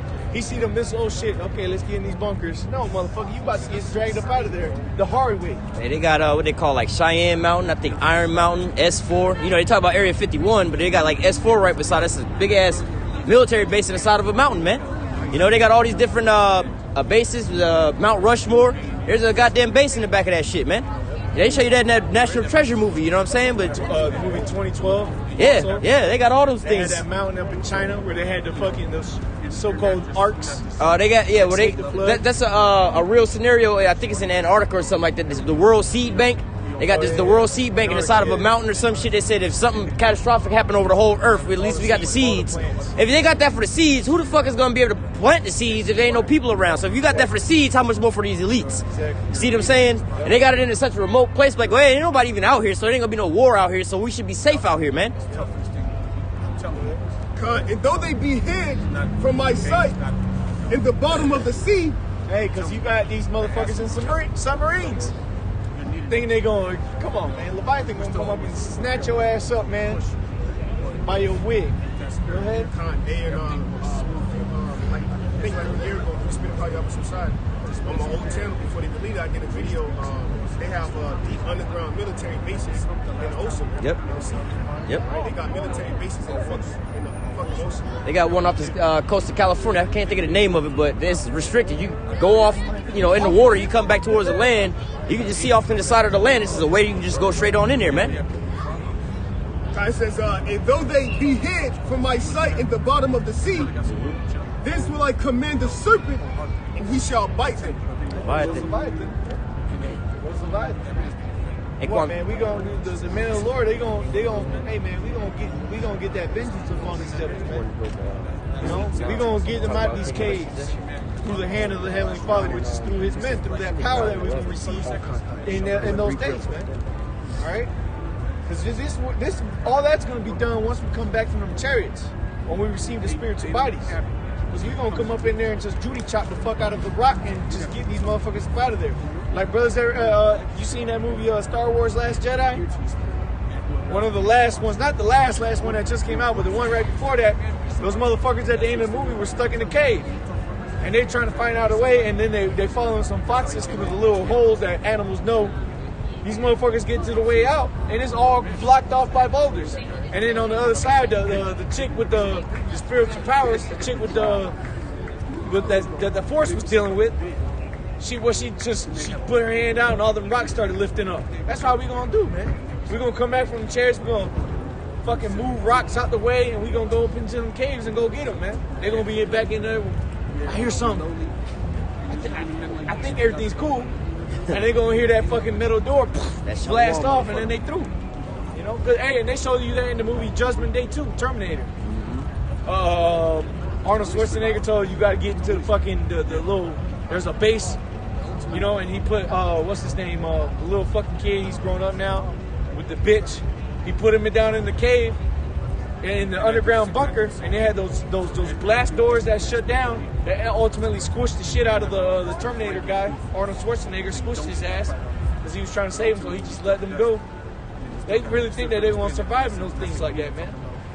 So he puts it out there. He does it through these movies. This predictive programming is what he does, man. I'm gonna jump down to verse 11. The point is verse 12. Amos 9 and 11. In that day will I raise up the tabernacle of David. Which is what? The tabernacle of David is what? The house of Dawadah, the elect. Who was serving the heaven? Who was serving King David back then? It was only a select few. He had his military. He had his men that was there with him. And that was it. Everybody else was just enjoying the goods. But the house of David, those that were dealing with the house of David, those were his men. And that's the same thing that's happening right now, man. We building that third temple up. Okay? We building... The Lord is raising up the temple of the house of David again. Okay, his mighty men. You had 30 30 men of David went and took on thousands of other troops and took them down. It's going to be the same way in these last days, but with greater force, man, greater power. Okay, go ahead. God, in that day will I raise up the tabernacle of David that is fallen and close up the breaches thereof. Close up the breaches, because what? Right now the breaches are opened up. There's the flood is coming, and we getting taken, because what happens when a wall is breached? It's broken down, and everything's getting through. And what's getting through is these other nations, man. They over here doing what they went with our people. It started with Esau, Edom. Because what? The scriptures talk about how he shall come upon us like a flood. All right, what happens when the flood comes? The dam breaks, right? It's breached. And that's what the walls are right now. Esau, Edom is on our people like white on rice, man. But soon enough, the Lord's getting ready to close up the breaches. And you also had the curses that we're under, right? You had the division between Israel. All right, now you also see Israel coming back together, right? But it's going to go into, like the brother was reading a couple verses up. Where the brother was reading a couple verses up. Salah. Where the brother was reading a couple verses up, talking about how they're going to be hiding in these caves and so on and so forth. Now the Lord is raising up the house of David again. All right, it's going to go into what they're going to be raised up for. Go ahead. All right. Continuing on, it says, and I will raise up the ruins, and close up the breaches thereof, and I will raise up the ruins, and I will build it as in the days of old. Hey, because you got bugged out Israelites out there in the land of Israel waiting to see the ruins get rebuilt right back up, man. These niggas are bugged the hell out, man. You really got niggas out there waiting for that shit to happen. They don't understand that this is something spiritual that the Lord is getting ready to do through his men. Because what? We are each lively stones, man. We are a brick that's getting put into this temple of the house of David, man. Of the third temple. Okay, Solomon's temple, you know? That's getting built back in the Lord's temple. Okay, verse 3, verse 13. I was going to say which King Solomon is here. I'm sorry. Verse 13, behold, the days come, verse 12, this is the point, that they may possess the remnant of Edom and all the heathen which are called by my name, saith the Lord that doeth this. Hey, read that part again. That they may possess what? Amos 9 and 12, that they may possess the remnant of Edom. So real quick, now as you was reading up higher up, where they talking about they going to caves and so on and so forth, right? Well, you know that this place is going to get turned into the lake of fire over here in America. So any Edomites here in America, all right, they're going to be wasted away over here on this here land. All right, any Edomites in the military, they're going to be buried over there in the Middle East. The only people that's going to be left of these Edomites are going to be these elites. And we just read about how they're going to be hiding in these caves and the mountains and so on and so forth. Now the Lord is raising up the house of David and giving them this here understanding, the wisdom, knowledge, and understanding. All right, he's going to preserve them. All right, they're going to be the first fruits, and then they're going to take the first fruits of these slaves, which are these elites. That's why it says he's going to possess the remnant. He's raised up the house of David to take on the elites of Israel, to take on the elites of Edom, all right, and put their ass into captivity. All right, so read that part one more time. Amos 9 and 12, that they may possess the remnant of Edom and of all the heathen, which are called by my name, said the Lord that doeth this. So, hey, ultimately, we're going to possess all of Edom, but, I mean, they got to be brought back basically through the elites. But, hey, that's going into the same thing, like I said, what the brother was reading further up about them going into them caves and so on and so forth. Hey, man, the Lord is giving us the download already, man. He's going to bring us to these damn bunkers and so on and so forth. And we're going to have spiritual power. We're reading about it right there, man. That's what we're going to do, man. The house of David is going to take these elites and put their asses in chains and subjection, man. All right, and start the breeding process all over again with their ass, man. Bring their nation back and put their ass in captivity, man. And that's what you call the rulership.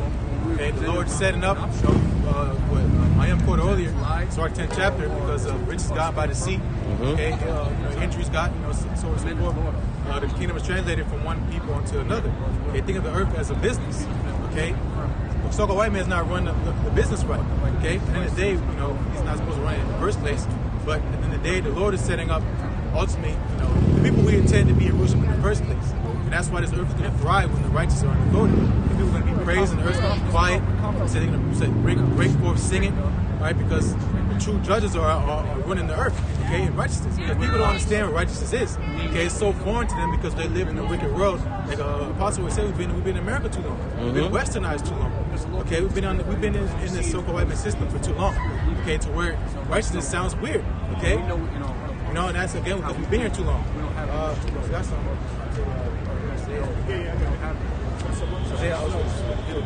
Isaiah 9. Get Isaiah 9, verse 6 and 7. This is Isaiah chapter 9, verse 6.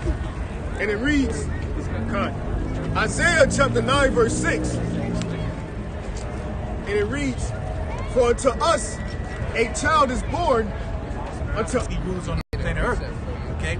And Yahushai, he's been given that God-given right to sit right inside of the Heavenly Father, which is going to have all the people in the nations under his subjection and having his joint heirs walk with him. Okay? That's that government. Okay, so the government should what? Be on his shoulders. Okay, government is how you run the people, how you run the earth. Okay, and right now the government in this world is reigning in wickedness. It was getting ready to come as the government ran righteously. Okay.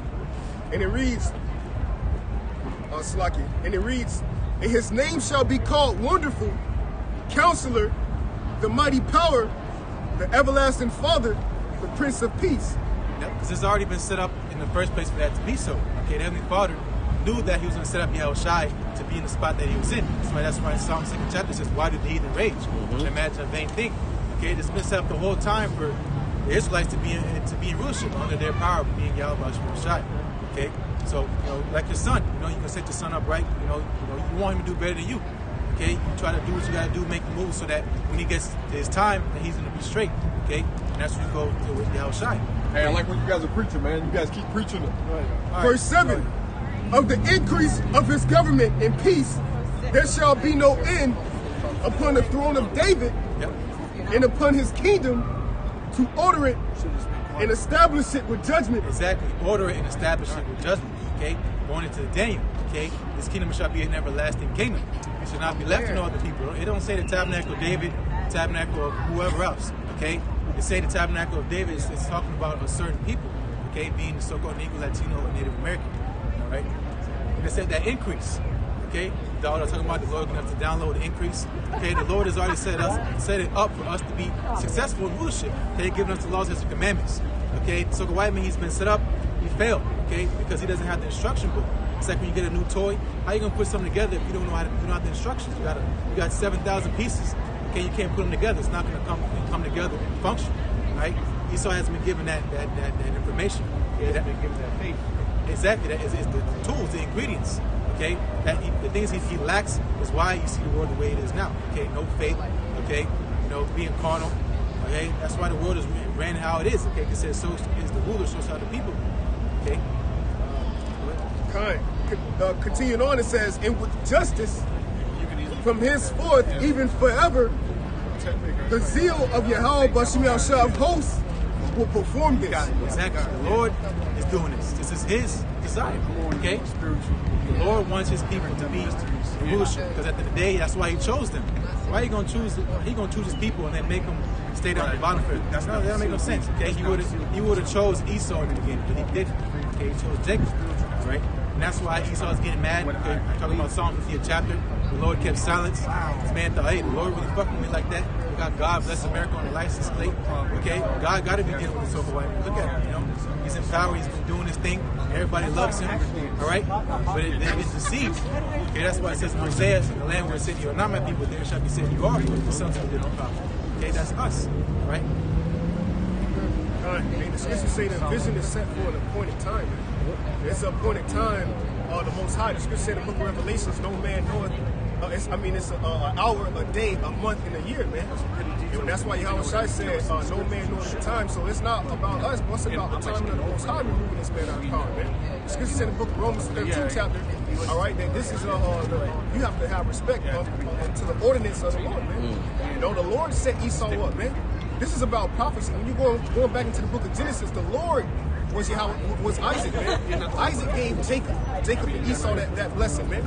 Isaac gave Esau the blessing of the sword and the fatness of the earth. So only Isaac, which is Yahushua, can take him out of that power, man. And remove him from his blessing, man. So this is about prophecy, man. The Lord's timing, all right? Because this story is only about a small group of people. Okay, you think about his great man in scriptures. Okay, talking about Isaac, talking about King Solomon, right? Talking about King Melchizedek, Yahushua, talking about Adam. It's all talking about the same person, okay? David, Peter. It's a small group of people the Lord's been dealing with this whole time. That's why the scriptures say that this world is made for many, the world to come is made for few. It's always been about few the whole time. Okay, it's always been about the Lord's elect, right? That's what the story is about. Okay, that's when people get upset. Okay, because they're not included. No one likes not feeling included. Okay, and that's what's so cool. I mean, that's why he feels that way. He's not been included in the Lord's blessing. Okay, because the Lord hates him.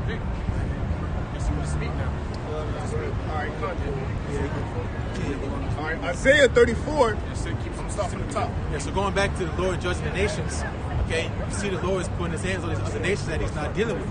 Okay, so process of elimination, who's going to be left standing? All right, the so-called Negro, Latino, Native American, the elect of his people. All right, that's why they're going to say, surely the Lord dwelleth in Jacob. Okay, surely the Lord is dealing with his people, being what you see on the sign. All right. God, this is Isaiah 34. I'm going to start from the top. Verse 1. Come near, ye nations, to hear, and hearken, ye people. Let the earth hear. Let the earth hear, and all that is therein, the world and all the things that come forth of it. For the indignation of the Lord is upon all nations. Right, the indignation of the Lord is upon all nations. Okay, even his own 2/3 of our people are included in that. Okay, the Lord's anger, and it says his indignation rests upon sinners. Okay, so all these people that the Lord is getting ready to judge, okay, his anger rests upon them. Okay, you see what's going on in China? That's not love, that's hate. Because the Lord's not dealing with those people. Okay, go ahead. Kind. It says, in his fury upon all their armies, he hath utterly destroyed them. He hath delivered them to the slaughter. Yep, hey, going into second and the third. Oh, shit.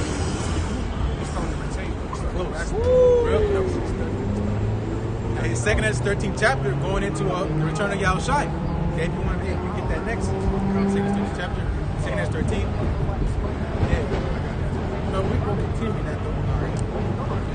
Verse 3, it says, their slain also shall be casted out, and their stink shall come up out of their carcass, and the mountains shall be melted with their blood. Yep, hey, the mountains going back to their governments. Okay, that's why these going into NATO and EU, they come together. They're called summits. Okay, summits are the top of the government. Okay, the peak of the mountain is the government. Okay, and the elites, the heads of those governments meet up in those conferences to talk about what goes on around the world. Okay, the Lord said what? Again? Kind. Their slain shall be cast out, and their stink shall come up out of their carcass, and the mountain shall be melted with their blood. Right, so they're getting ready to be done away with.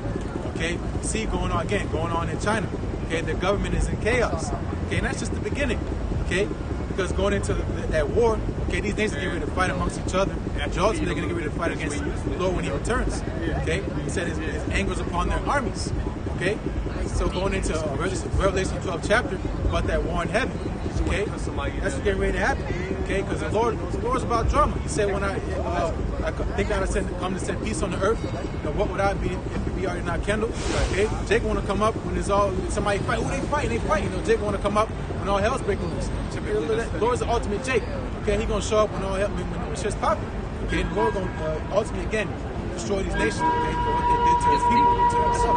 Right? Hey, real quick, the scripture say that people shall be willing in the day of thy power. And when they start seeing these things pop off, that's gonna try to. Well, I don't know if there's gonna be no hope for them, but they're gonna, some people gonna, believe at that point in time. But hey, a lot of our people are like, damn, hey, Wisdom of Solomon 5. When all hell's breaking loose and Esau is really cracking down on on Jake, a lot of our people are going to try to rise up. They're going to be killing. They're going to be out here rebelling, killing Edomites, killing whoever they got to kill with. Eventually, they're all going to get killed with the nuclear missiles if they're not deemed for salvation. But the majority of the elect that's going to get saved anyways, we ain't going to be a part of this shit. The Most High is going to set us apart. This is what's making us. The Most High is going to make us holy. He's going to keep us away from all those things. But like the brother was just saying, those that are going to be willing in that day are going to be the rest of these jakes, man. They're going to be. The Lord's going to put that spirit in that day for them to rise up, and they're going to be those spirits created for vengeance. That's what it is. People respect power. And that's why people reverence the white man, because he has power. He has authority. That's why they bow down to him. They want to worship him because he has the power seat right now. But imagine who the one who gave him that power. Okay, he's getting ready to take that power. Okay, and that's when you see again going to Revelation 1:7, the Lord cracking the skies. Okay, and everybody wailing because of his return. Right? Go ahead. I was gonna say also that Isaiah 4:1. All right, about these 7 women coming to that one man. All right, just look at the carnal side in this society right now, man. All these women are with the what? The baller niggas, right? The niggas with the money and the Benzes and shit like that. They're like, nah, this nigga broke. We don't want to fuck with him because he ain't got no money. Listen to the rap songs. Oh, we got to get what to do with the bag or whatever, whatnot. The money is a source of a source of power, man. But in this day, that's why the scripture say I'm gonna make a man more precious than the fine golden wedge of Ophir, man. This is gonna be way more valuable than any money, because your money's not gonna be able to save you in that day, man. It's gonna be that spirit that the Lord ate when He raised up that standard, man. All right, these are gonna be these beacons of light that's in this here whole place of darkness, man. That's gonna be able to guide you through these here trials and tribulations, man. That's why it's gonna be like, hey, the Book of Eli is a perfect example of that, man. Homegirl seen that rolling with Denzel was the only way out, man. So that's why he was way more precious than anything else at that point in time, man. That's that real riches, man, in the day of thy power. She seen him whoop everybody ass real quick. She's like, all right, this nigga got it, man. I gotta roll with him, man. All right, go ahead. Verse 4.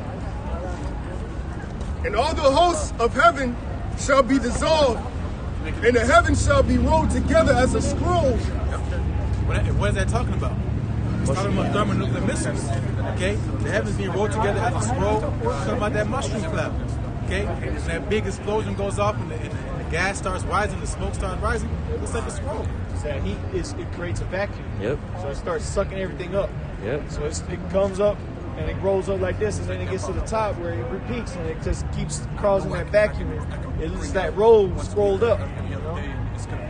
Yep, it says the host of heaven is talking about Esau's host. Okay, talking about his F-16s, his fighter jets. Okay, going to stealth bombers. You know, his planes. Okay, they're all going to be. Hey, you fly over that thing if you want to. You know, that wind's going to take you out. You can be going Mach 5. You know, you're going to be through. All right. And the heavens shall be rolled together as a scroll, and all the hosts shall fall down as the leaf falleth off from the vine. That word for host is arnos. So all the armies shall be falling down. And as a falling fig from the fig tree. Because what? A fallen fig, when you see a fig fall from the tree, it falls in a curving manner, which is the way the missiles are going to come down, coming down in that curvature manner. All right, go ahead. Verse 5. For my sword shall be bathed in heaven. Behold, it shall come down upon Idumea. Right. Talking about the so-called white man, women, and children. Are the Edomites. Okay. Sword shall be bathed in heaven. Again, talking about the missiles. Okay. And when he comes by himself as well. Okay. He's coming to bring chaos on this people. Right. And this is prophecy. Okay. When has the earth been rolled together as a scroll? Okay. When has these nations have nuclear missiles?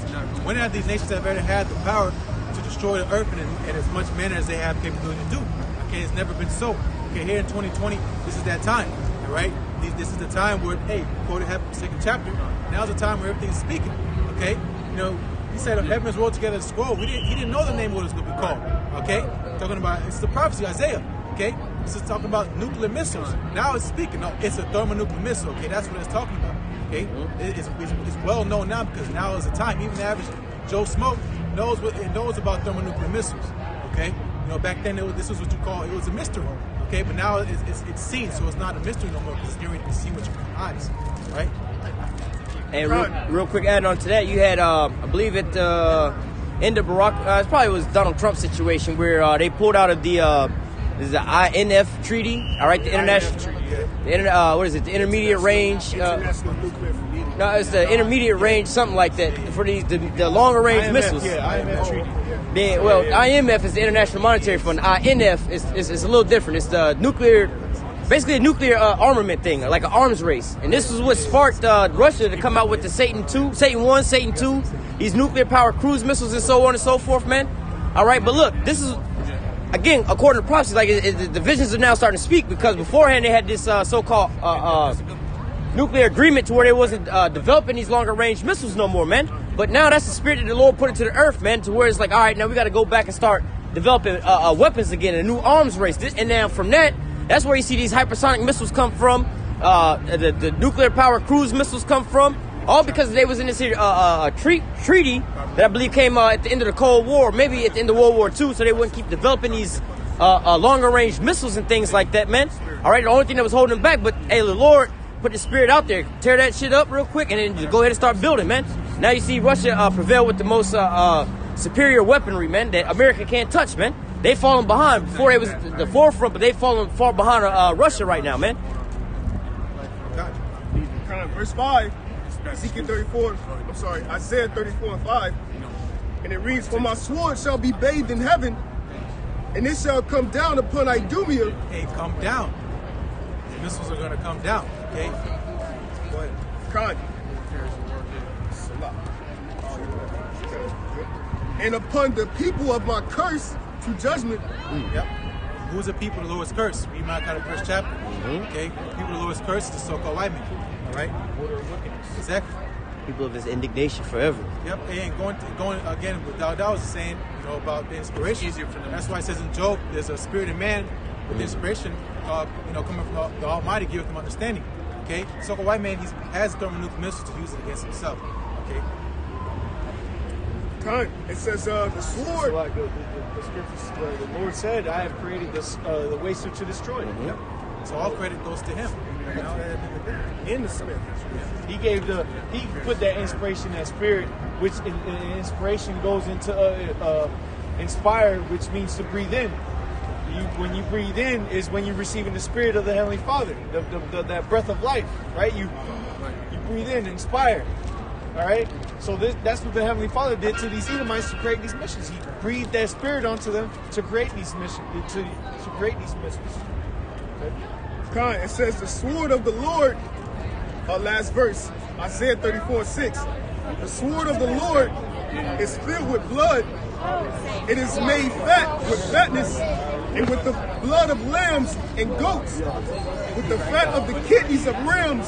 Those lambs and those goats, the lambs being the Israelites, the 2/3, and the goats being the Edomites. So you just cut your grass full time? For the Lord have a sacrifice in Bosra. That's the capital of the land of Edom, Bosra. And a great slaughter. What's the capital of Edom now? It's America. This is the chief place. This is his cash cow. This is where the main dwelling of Esau's power of the world is. Because when you think about it in the sense of history, Rome, Greeks, their main source of power came from their capital. Like Rome was in Italy. Rome was where the Romans held their main power at. That's where they were centered on. What's the center of Esau's power nowadays? Here in America. This is Boston. A great slaughter in the land of Idumea. The land of Idumea. Okay, again, this time it's so-called America. All right? And Idumea is just a Greek way of saying Edom. It's the same thing. Let me get that Malachi real quick. This is Malachi chapter 4 and verse 1. The book of Malachi chapter 4 and verse 1.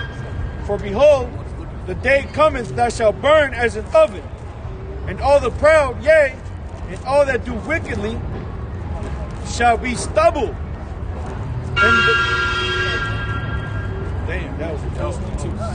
And the day that cometh shall burn them up, saith Yahweh by Hashem Yahushai of hosts, that it shall leave them neither root nor branch. That's the day that's coming, man. And it said what? It said, and all that do wickedly, starting with Esau Edom, because he is the border of wickedness.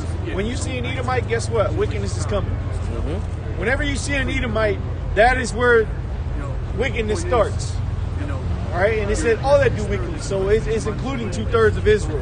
It includes these other nations, because when you read Psalms 83, like the brother was saying, judgment's going to come upon these other nations. Psalms 83 tells you those other nations, starting with Edom, then Moab, then Ammon, then Ishmael, Ham, all the Hamitic nations.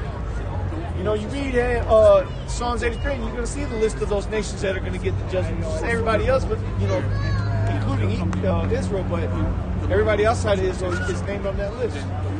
Yeah, go ahead. Joel chapter 3, verse 19.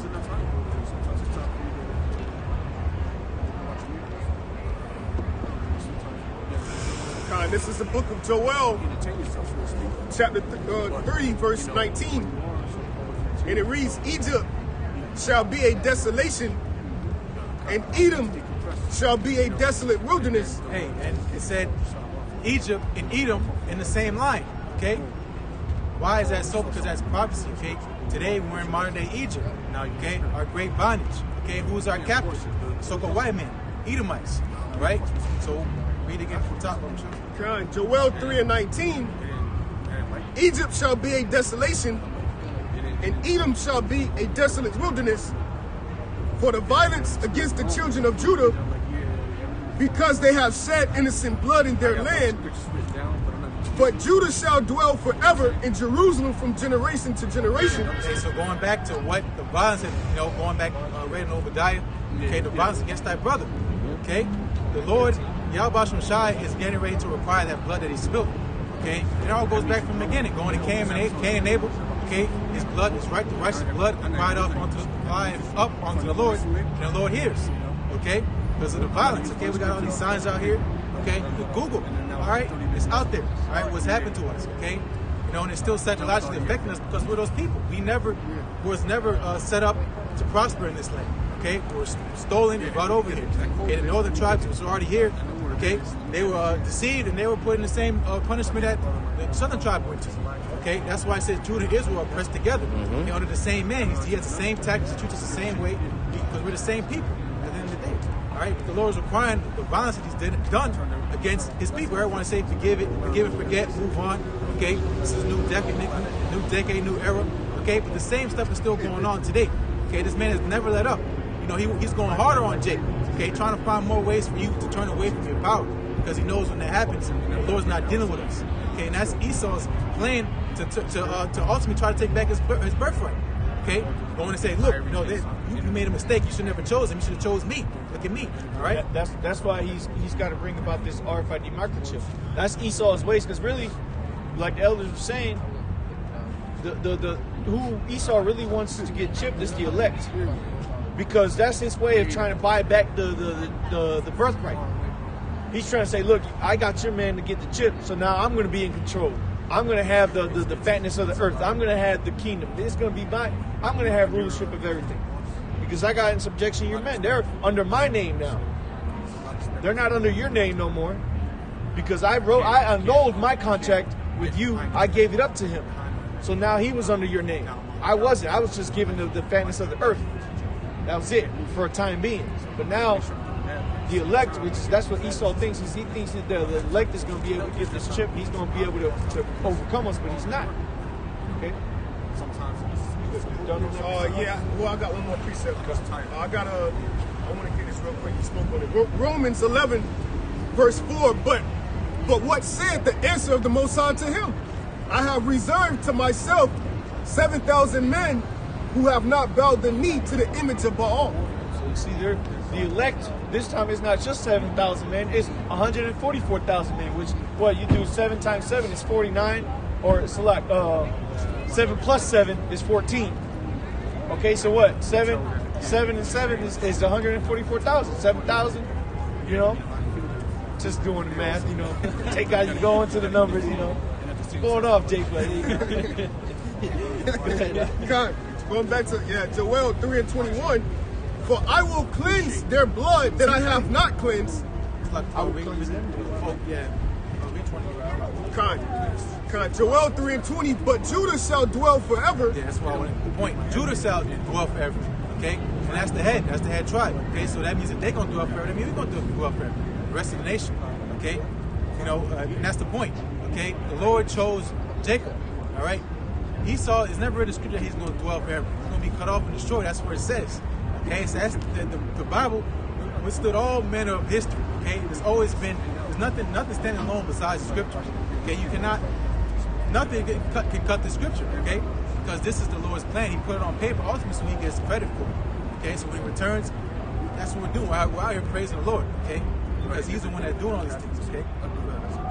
In Jerusalem from generation to generation. In Jerusalem being the northern kingdom. That's the kind of spirit. For I will cleanse their blood that I have not cleansed For Yahweh Bashim Shai dwelleth in Zion. Cleanse the blood. Going into Numbers. Okay? The Lord's getting ready to cleanse the blood that have not been cleansed. Okay? What we're standing on right now, this is not uncleansed blood. Okay? Standing on the native, so-called Native Americans' land. Okay? You know, and so on and so forth. No one has polluted. Exactly. The so-called white man has not paid for what he's done to our people. Okay? So the Lord is getting ready to clean things up. Okay? He's a power of correction. Okay? He has to do it because obviously people in this world are not going to do it. Okay? Jake want to join hand in hand. He wants to provide reparations. Let me get a check and I'll be straight. All right? These people are simple. All right? Yeah, you got one of those Democratic nominees right now. His name is John Wang or Chris Wang. He's a Moabite looking motherfucker. But he said that if he becomes president, he's gonna give everybody $1,000 every month. You bet your ass Jake gonna be voting for that motherfucker right there. Hey, $1,000 up. Where you gonna get that money from, man? Go ahead. I was gonna say the scripture said, "Gift destroyeth the heart." Though Yeah. See, Jake don't understand. Whenever they try to give you some shit like that, it's just to put you further into subjection, man. Ain't no white man or the so-called white man or Edomite on planet Earth gonna give you anything to benefit you, man. Just like they gave you welfare, food stamps, Planned Parenthood, all these things that's all been used to destroy you, man. What one thing is Esau gave you that helped you out in anything? Not a damn thing. Go ahead, you had something? I thought you was holding something. That's what happens when Jake don't know his history. He thinks his history started in slavery. Right? He thinks, hey, I used to be in chains. Now I'm wearing a chain. You still got a chain. Okay, it's just invisible. Mental chain. Yeah, exactly. You got a mental chain on you. Our people are still fucked up. Worse than what they were. Because at least they knew they was fucked up. Now Jake think he's straight. Right? Obviously, you're way worse. Okay, the Lord said, you have been worse than your fathers. That's what Esau was let loose this last season to do. You know, to deceive the world. Now our people have been lied to make them believe that they're really in a good case, but they're not. They're in a pitiful case. You know. So this is Ezekiel. Unless you got something real quick. No. This is Ezekiel chapter 35. I'm gonna start at verse 1. Ezekiel chapter 35, verse 1 says, "Moreover, the word of Yahweh came unto me, saying," and you can speak on this, my brother. "Moreover, the word of Yahweh came unto me, saying, Son of man, set thy face against Mount Seir, and prophesy against it." Yep, and that's what we're doing right now. Okay, Jeremiah 28:8. Okay, prophesying the downfall of this kingdom. Okay, exactly. Specifically talking about the so-called white man. Okay. Geologically, you look up Mount Seir over there in the land of Edom. That's where when you look up, you type in Mount Seir, you're gonna see they had those. They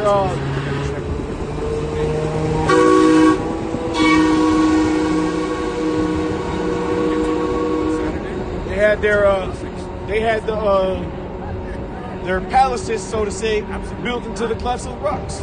They had the pillars just like you see in Washington, D.C. That's the land of Edom, man. That's where these motherfuckers came from. Yeah, you can look that up on Google Images. Mount Petra. Mount Seir, boom. Yeah. Either or. Same thing. Yeah, the point is he's going to destroy where they dwell. The Lord's not going to he's mad at the mountain. Okay, he's mad at the people that live there. Okay, so he's mad at the inhabitants. It was a people before it was a place. Exactly. Just like Israel. Israel was a people before it was a place. So was Esau. Who was Edom. Yeah, there you go, right there. Yeah. Mount Petra. Hey, real quick, said start in my sanctuary talking about Israel, how the Lord's gonna come in and destroy the wicked out of Israel, right? Mount Zion and so on and so forth. But he's not talking about or Jerusalem.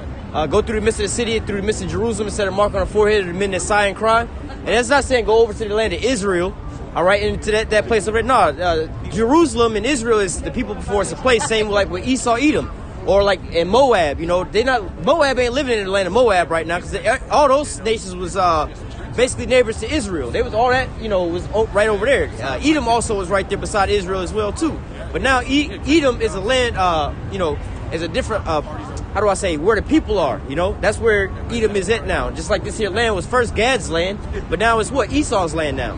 All right, Babylon. It's going to make sense eventually. It says, verse 3, "And say unto it, Thus saith Yahweh by Shem Shai, Behold, O Mount Seir, I am against thee." And that's what we're telling these Edomites, that the Heavenly Father is against them. They're the wicked that the Lord created to be destroyed at the end of days, man. Well, the scriptures multiple signs says, "Esau have I hated, Jacob have I loved, but Esau have I hated." Second Ezra chapter 6. Esau is the end of a thing, and Jacob is the beginning of it that follow it. Why is that? Because the Heavenly Father is against Esau. You know? So it says, I am against thee, and I will stretch out my hand. How's he going to, again, we stated this earlier. Who's the hand of the Lord? Starting with Yahushua. Onto the elect. I shall stretch out my hand. He's going to touch these motherfuckers, man, through his men. Because we're going to get beamed up. We're going to get the spiritual bodies. We're going to come down with Yahushua, and we're going to lay vengeance upon all these devils, man. Okay? It says, I will stretch out my hand against thee, and I will make thee most desolate. Verse 4, I will lay thy cities waste, and thou shalt be desolate, and thou shalt know that I am Yahweh. Exactly, and that's a promise. Okay, when the Lord puts his name on something, best believe it's going to come to pass. Okay, Jake, Jake ain't full of shit. The Lord, when he says something, he put his name, or his stamp on it, best believe it's going to come to pass. Okay, because Lord, he's not going to be found alive. Okay, you know, like his word's not going to turn on to him void. Okay, the word is Yahushua. Yahushua never come back and say, damn, I couldn't get him, man. They tricked him. It's not going to happen. Okay, whatever the Lord says is going to happen is going to be accomplished one way or another. Exactly. That's in Isaiah 55 and 11. All right. This is verse 5. Ezekiel 35, verse 5. Because thou hast had a perpetual hatred and hast shed the blood of the children of Israel by the force of the sword in the time of their calamity, in the time that their iniquity had an end. Therefore, as I live, saith Yahweh by Shem Yahushai, I will prepare thee unto blood, and blood shall pursue thee. Yep, and that's self-explanatory. That's why David said, remember the children of Edom.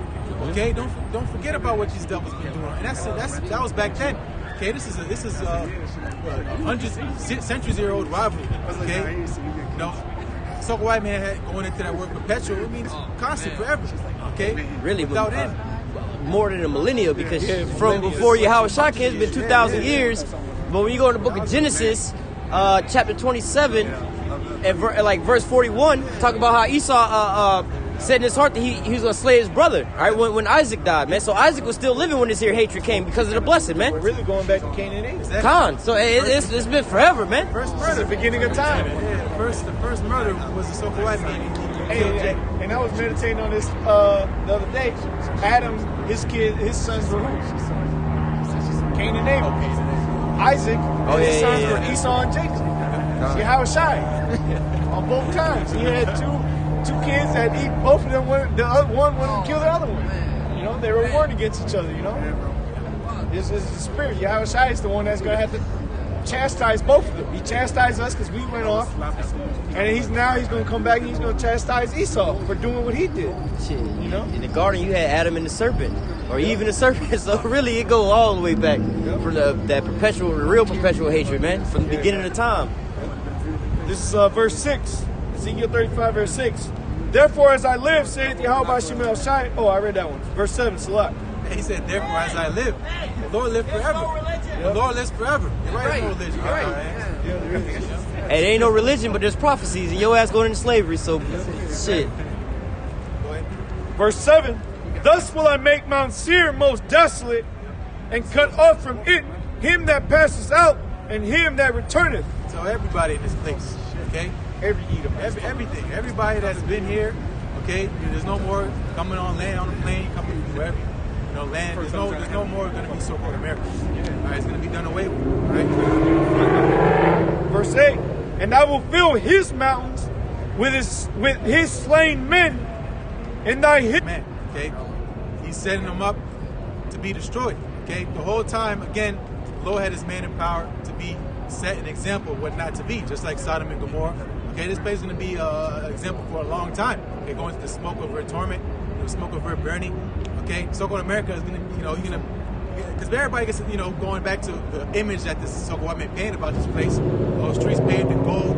Okay, American dream, and come here for a chance. Yeah, right now, nobody want to rub shoulders with a so-called Chinese man. Okay, I make Mount Seir most desolate, and cut off from it him that passes out, and him that returneth. When you think about Esau and his spirit that he's pushed off unto this whole earth, everybody wants to be like the so-called white man. Like the brother was just talking about China. Now you got these Moabites over there all walking around in suits and shit.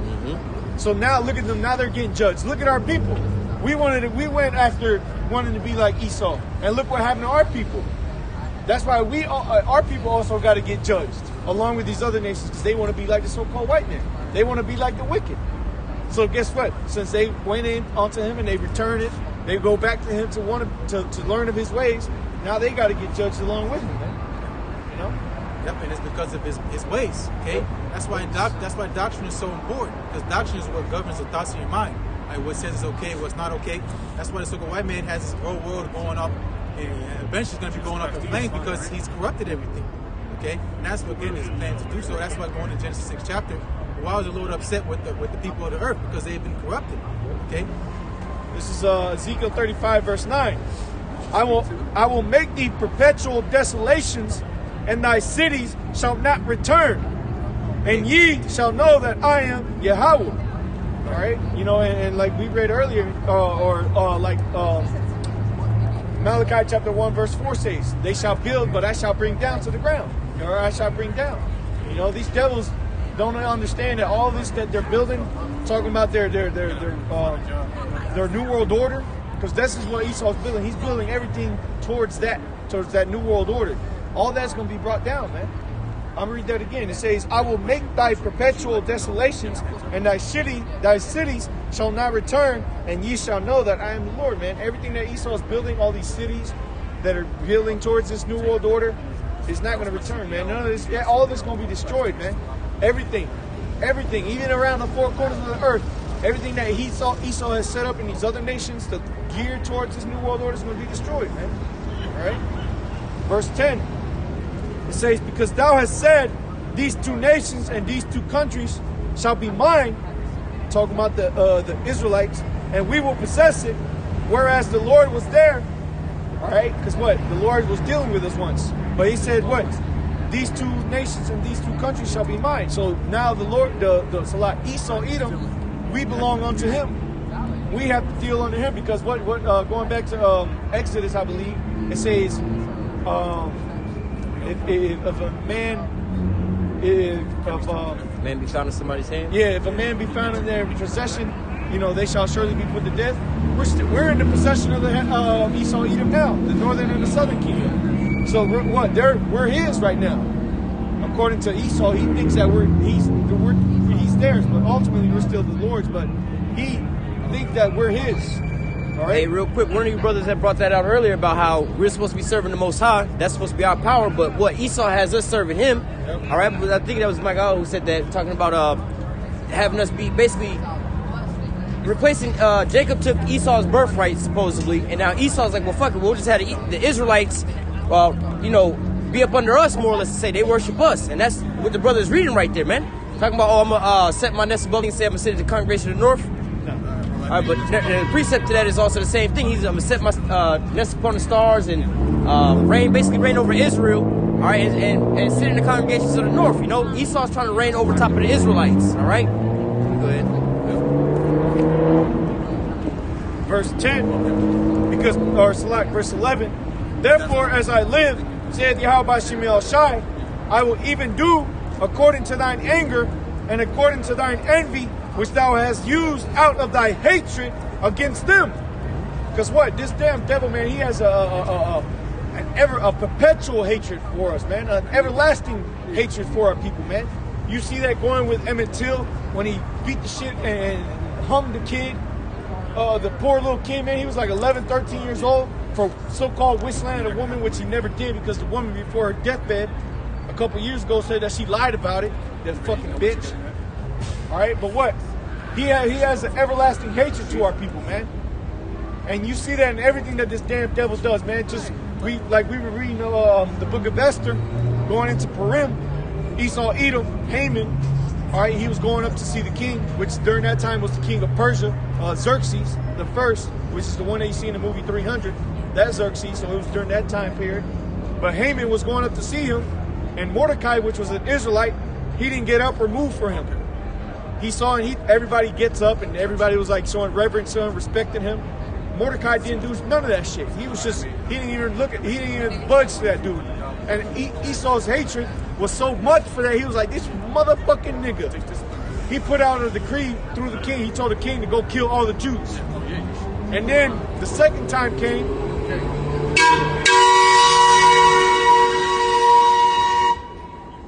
Mordecai, or Haman's coming back up to the temple, and Mordecai's just sitting there again, doesn't move for Mordecai. And so now this time Mordecai's so mad that him and his wife come up with an idea to build some gallows to have Mordecai hung.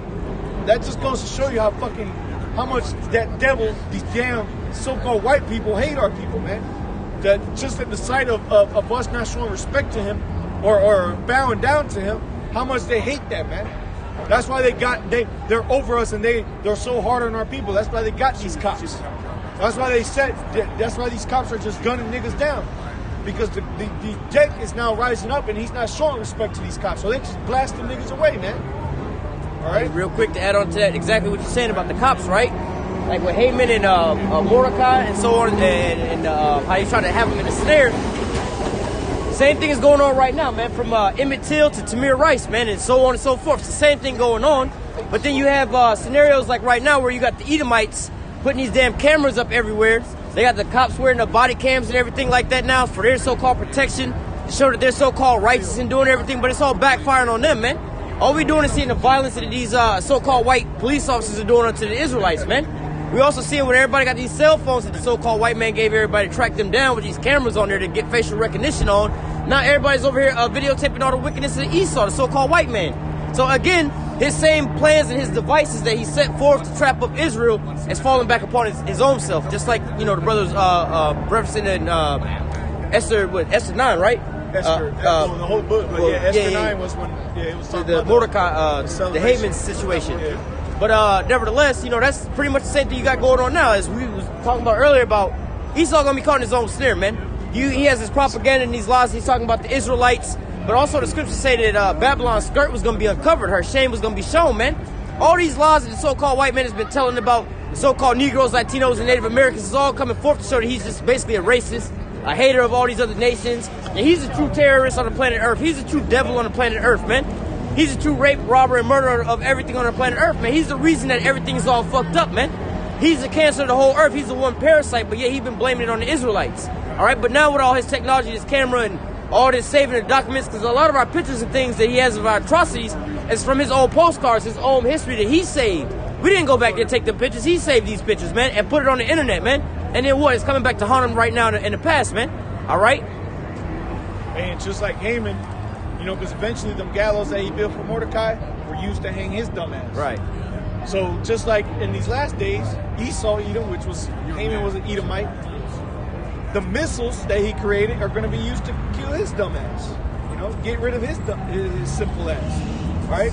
But reading this verse 11 again, it says, "Therefore, as I live, saith Yahweh Bashim El-Shai, I will even do according to thine anger, and according to thine envy which thou hast used out of thy hatred against them, and I will make myself known among thee when I have judged thee. And thou shalt know that I am the Lord, and that I have heard all thy blasphemies which thou hast spoken against the mountains of Israel," all the different tribes, "saying, they are laid desolate, they are given us to consume."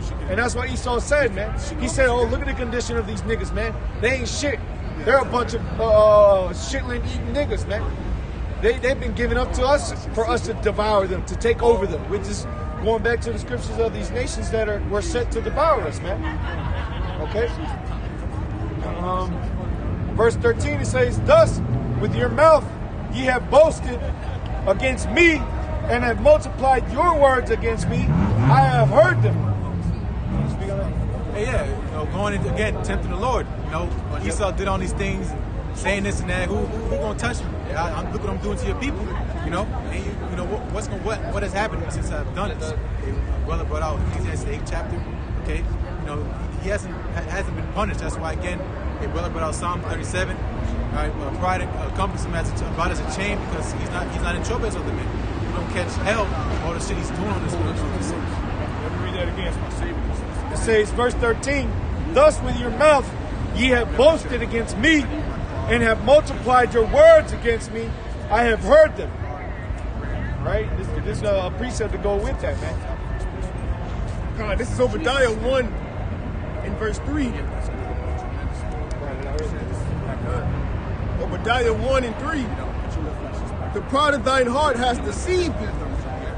Thou that dwellest in the clefts of the rock, whose habitation is high, that said in his heart, who shall bring me down to the ground?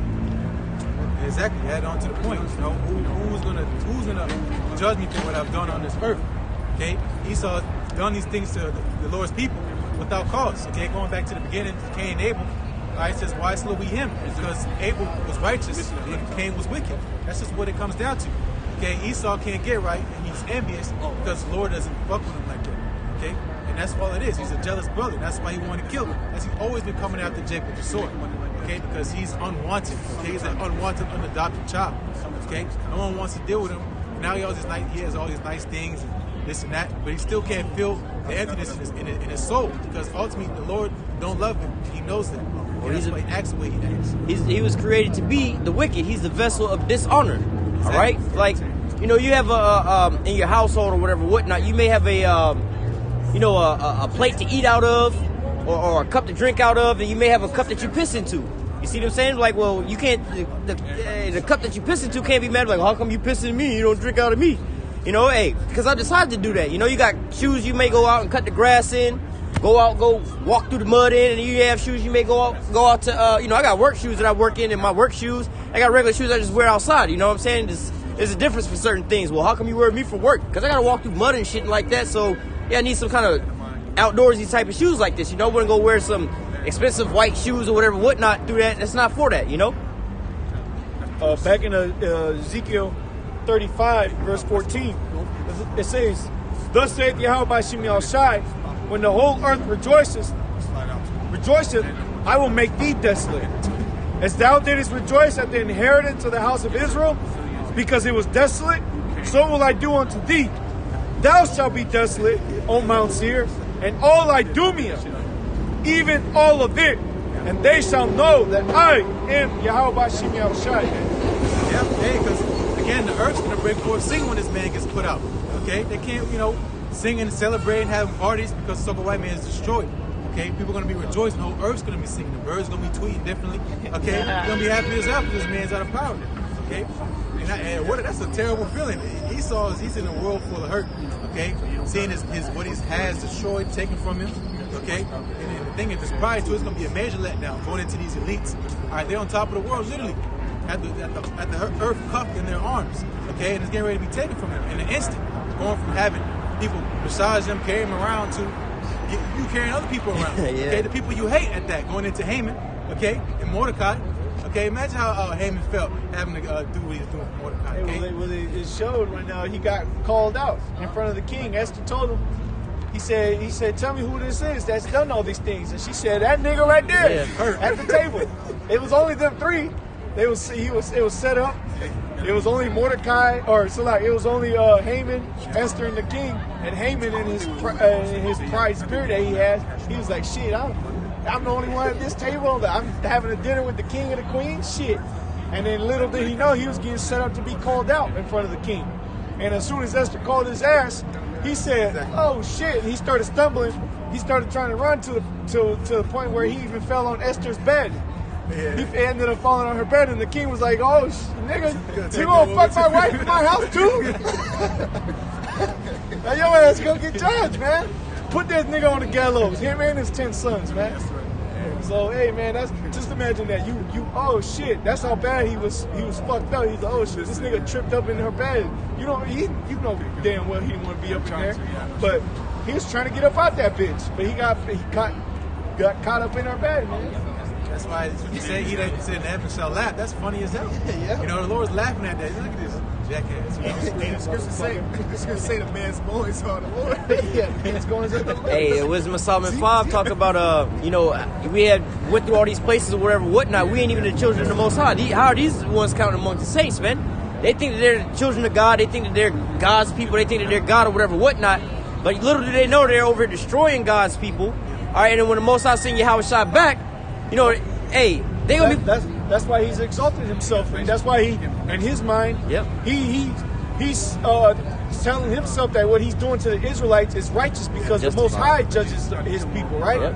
So he still knows that we're the Lord's people. So he's, like the scriptures say, he settled himself up to be the Most High. He settled him, I forget exactly how it goes, but he exalted himself as the Most High. That's what he's doing. He's judging our people. He's raining down hell on our people, thinking that he's the Most High. What he's doing is righteous, man. That's why when you tell these devils that what they did to our people was wicked, they be like, that was so long ago, because they're like, oh, they trying to put that off. They're like, oh, that was, let's forget about that. Yeah, it was shameful unto them. Because now they know that it was evil. The script say who's possessed slay them and hold themselves not guilty, man. Yep. They like, well, shit, fuck it, it's all good. Their own shepherds pity them not, man.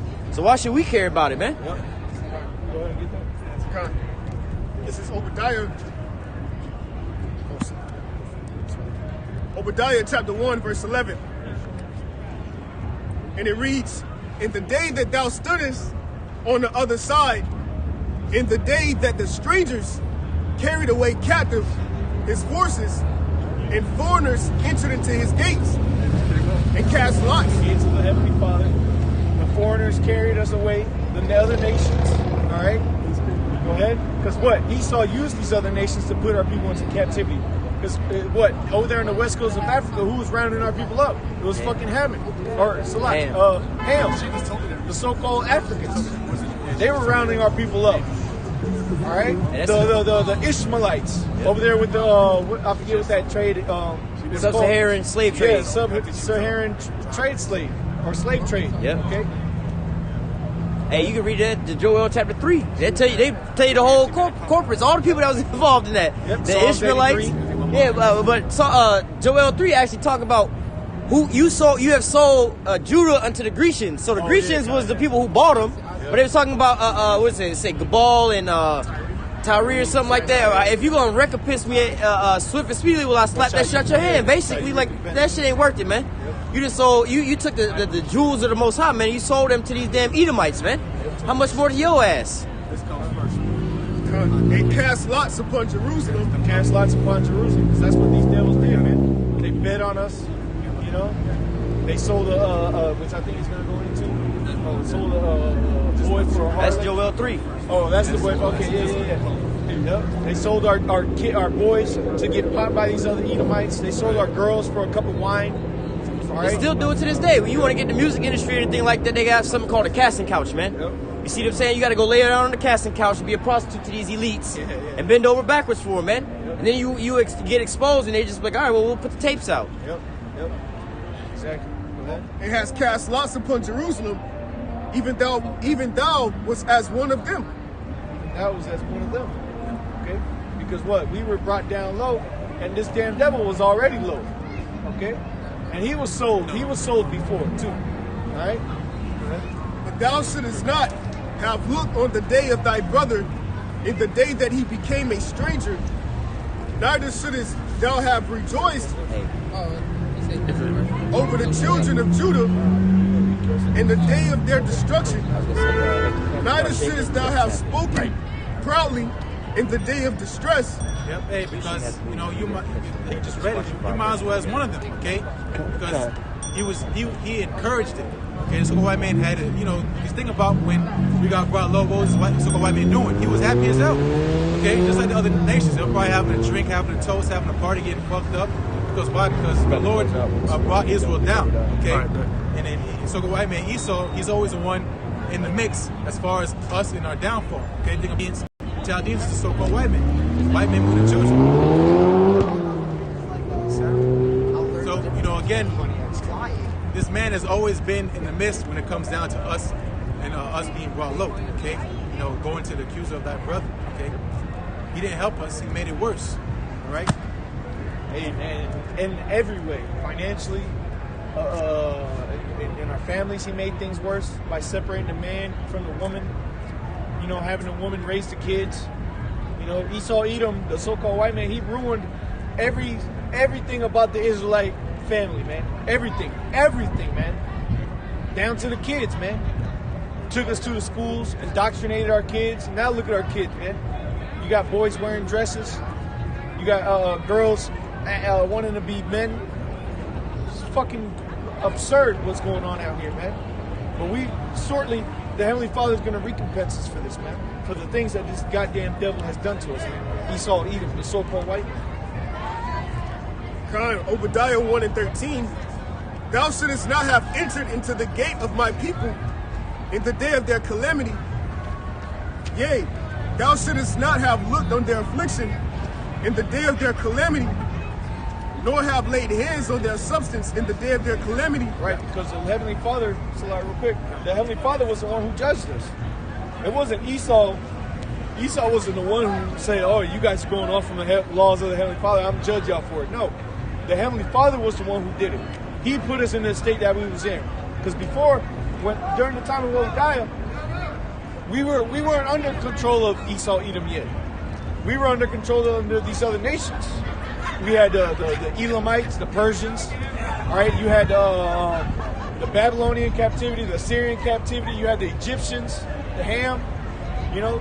Everybody but Esau had us under subjection at that time. Shit, before Esau had us under subjection, we had his ass under subjection during the time of King David, all right? But he was the one that he came onto us when we was at a low as at that time, the low of the low, okay? And that's what makes him a true scumbag, you know.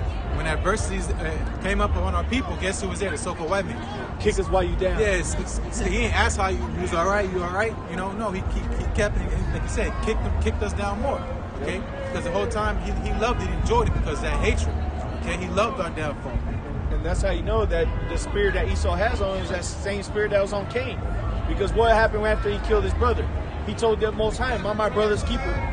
I don't have to worry about this nigga. Look at these niggas. Oh, bicycles? He was like, I don't have to worry about these niggas, man. And that's the same thing that Esau did. He said, you know what? My brother's down. I don't care that this man's down here. I'm going to kick him too. Pop! He started kicking us in our ribcage. Started kicking us in our mouth. You know? Go ahead. Verse 14. Neither shouldest thou have stood in the crossway to cut off those of his that did escape. Going back to Egypt, who was the first one we encountered after leaving fucking Egypt, man? Fucking Esau's punk ass. He was in the way. He wouldn't let us go through his fucking land. Then he sent his armies out to get us, man. That's a fucking devil, man. Fucking demons, man. And they wonder why we hate them so goddamn much, man. We don't hate them enough. Yeah, like the apostle said, man. We don't hate you devils enough, man. And if you don't hate the so-called white man, man, the death to you, you fucking fool. All right, go ahead. Neither shouldest thou hast delivered up those of his that did remain in the day of his distress. For the day of the Lord is near upon all the heathen. There you go, the nations, the heathens. The day of the Lord is upon them, man. Yeah, because they're all involved again in our downfall. Okay, going into, you know, us being hanged and stuff like that, you know, people watching, watching us be destroyed. Okay, the other nations are spectators in our destruction. They didn't help. They didn't help at all. They didn't lift up a hand. They didn't give us sanctuary, say, come on, we'll take care of you. They said, hey, fuck them. We're good now. We're going to prosper because the Lord's not dealing with them no more. Let's make it worse on them so that we can be in our prosperity longer. And the way they made it worse was they joined in league with Esau. They made themselves confederate with Esau to combine themselves together to make things worse for all of Israel, man. You know, going back to the Psalms 83. They took crafty counsel against us, man. And that was a bad decision. Okay? And that's what you see. Up. Exactly. And that's why at that moment they fucked up. That's why you see what's going on around this world. Okay, because the Lord remembered. Okay? The Lord didn't forget. We forgot we came to his people. Okay? And that's why you see that the anger of the Lord is upon all these nations. It's just going to get worse and worse and worse. All right? Go ahead. As thou hast done, it shall be done unto thee. As thou hast done, it shall be done unto thee. That's what you call recompense. That's righteous judgment. Okay? That's true reparations. Go feel the pain that you did to us. Make it feel for yourself. Okay? You're going to feel the pain you put up on us. Not just the pain we felt, you're going to feel it double. Okay? Because you didn't consider. Okay? When you made that action, you know, going to that perpetual hatred, you didn't consider that there was a latter end of that. Okay? You know, and that's what you see going on today. Okay? And again, it's just going to get worse and worse and worse. And this is just the beginning for the end of Esau. Okay? Right. It's just going to get worse and worse on for him. He probably can't wait to be destroyed. Okay? So he didn't take account of his labors, man. He didn't think that, man, one day I'm going to have to pay for this. Exactly. He's over here drinking fucking 30 shots of fucking rum at the bar, thinking in his mind, shit, I'm just gonna walk out of here and not pay for this shit. No thoughts of tomorrow. Yeah. And that's why he sold his birthright. Yeah. That's why he sold his birthright. Because he wouldn't think about tomorrow. He said, what's my birthright to me? I'm gonna be dead. Yeah. Okay? That's the same man that we're dealing with right now, being the so-called white man. Okay? He don't think about tomorrow. Okay? Hey, sorry for him, but he gonna have to deal with it. All right? Thy reward shall return upon thy own head. There you go. Because what? You go into Lamentations 4:21, it says, rejoice and be glad, O daughter of Edom. For as thou hast matter of fact, let me get it. Let me get this real quick. Lamentations chapter 4, verse 21, it says, rejoice and be glad, O daughter of Edom, that dwellest in the land of Uz. The cup also shall pass through unto thee. Thou shalt be drunken and shalt make thyself naked. So it's going to be done unto them what they did unto us, man. Exposed. All right, like the brother said, put on that casting couch. You know? Casting couch. And that cup is slavery. All right? Slavery is coming to the so-called white man and the rest of the nations. All right, whether you like it or not. For as ye have drunk upon my holy mountain, so shall all the heathen drink continually. They shall drink continually.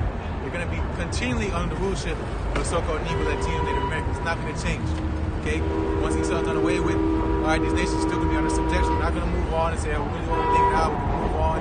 You know, we got it now. We got it now. All right? You're still going to pay tributes. Okay? This is a God-given right onto so-called Negro, Latino, Native American be nations and kings and priests. All right? They shall drink, and they shall swallow, and they shall. Hey, when I hear this scripture, I think about that movie, Birth of a Nation. When they went onto the plantation where it was real bad, and they went into the little shed, and there was those jakes that had their hands tied up, that didn't want to eat. He was starting us up. He said, all right. He started drinking his teeth out, and then he put that funnel in his mouth and started serving the fruit for him. That's what I picture being done to these nations, especially Esau, Edom, when judgment comes to them, man. They're gonna continually swallow down, man. They're gonna be sitting there choking, spitting shit coming out their mouth. Hey, I quote that Tina Turner movie where he's like, eat the cake, anime. She's like, I don't want the cake. He beat her ass, shoved that shit in her face. You gonna eat this cake? But hey, shit. Hey, they want to escape their judgment, but you ain't going nowhere. They shall drink, and they shall swallow down, and they shall be as though they had not been. They're gonna be as though they had not been. Because what it's gonna be 1,000 years of hardcore slavery, and then they're gonna be never seen again. So motherfuckers gonna wake up one day and be like, who's that motherfucker? Yeah, bro, like that. They gotta look in encyclopedias about dinosaurs and shit. They have to open up your book and read about Esau. You know, like that. This is that. The Edomites gonna be like the new dinosaurs and shit. Some people are like, oh, they ain't exist. They ain't got no real evidence of that. They ain't got. Where these Edomites sit, man? They might have made this shit up. Ain't nobody ever been that wicked on the face of the earth. Ain't nobody with the theories. You believe somebody would actually defy the Most High like that and destroy the planet and take us into captivity? What the fuck is wrong with y'all Israelites, man? Like, nah, come on, man. That shit will never have happened. You gonna have our kids saying that? How? How did this happen? We gonna have records for their ass anyway. Motherfucker, read. Yeah. But upon Mount Zion shall be deliverance. There you go. Let me read now Lamentations 4 and 21 or 22. Lamentations 4 and 22. The punishment of thine iniquity is accomplished, O daughter of Zion, because it's now finished. We ain't no longer gonna have to suffer anymore. We ain't no longer gonna be under captivity. We ain't no longer gonna get our asses whooped by these fucking nations, man. It says, he will no more carry thee away into captivity. He will visit thine iniquity, O daughter of Edom. He will discover thy sins, man. Okay? That's what's going to happen, man. You got to get that last part. Verse 17, Obadiah 1 and 17. But upon Mount Zion shall be deliverance, and there shall be holiness. Holiness, man. How beautiful is that going to be, brothers? Wake up and be in the kingdom, man. And have servants. Have people serving you, man. You're not having to wake up and having to work for a damn thing, man. Like that, like brother say, man, waking up to an orchestra playing. waking up to seeing a vast view of whatever you want to see, man. Wherever you set up your own little kingdom at, man. Hey, the only thing I can think of that you can kind of get a visual of that is that movie Coming to America, man. With Eddie Murphy, you know, he wake up, the royal penis is clean, your highness. You know, they over there bathing him. And Bring your shoes on. yeah, they start walking, they throwing rose petals down. Hey, even better yet, hey, that Genesis 3:16, the woman's desire should be to her husband, man. In that movie Coming to America, they had that chick in there. She was like, Eddie Murphy was like, what do you like to do? Whatever you like to do, sire.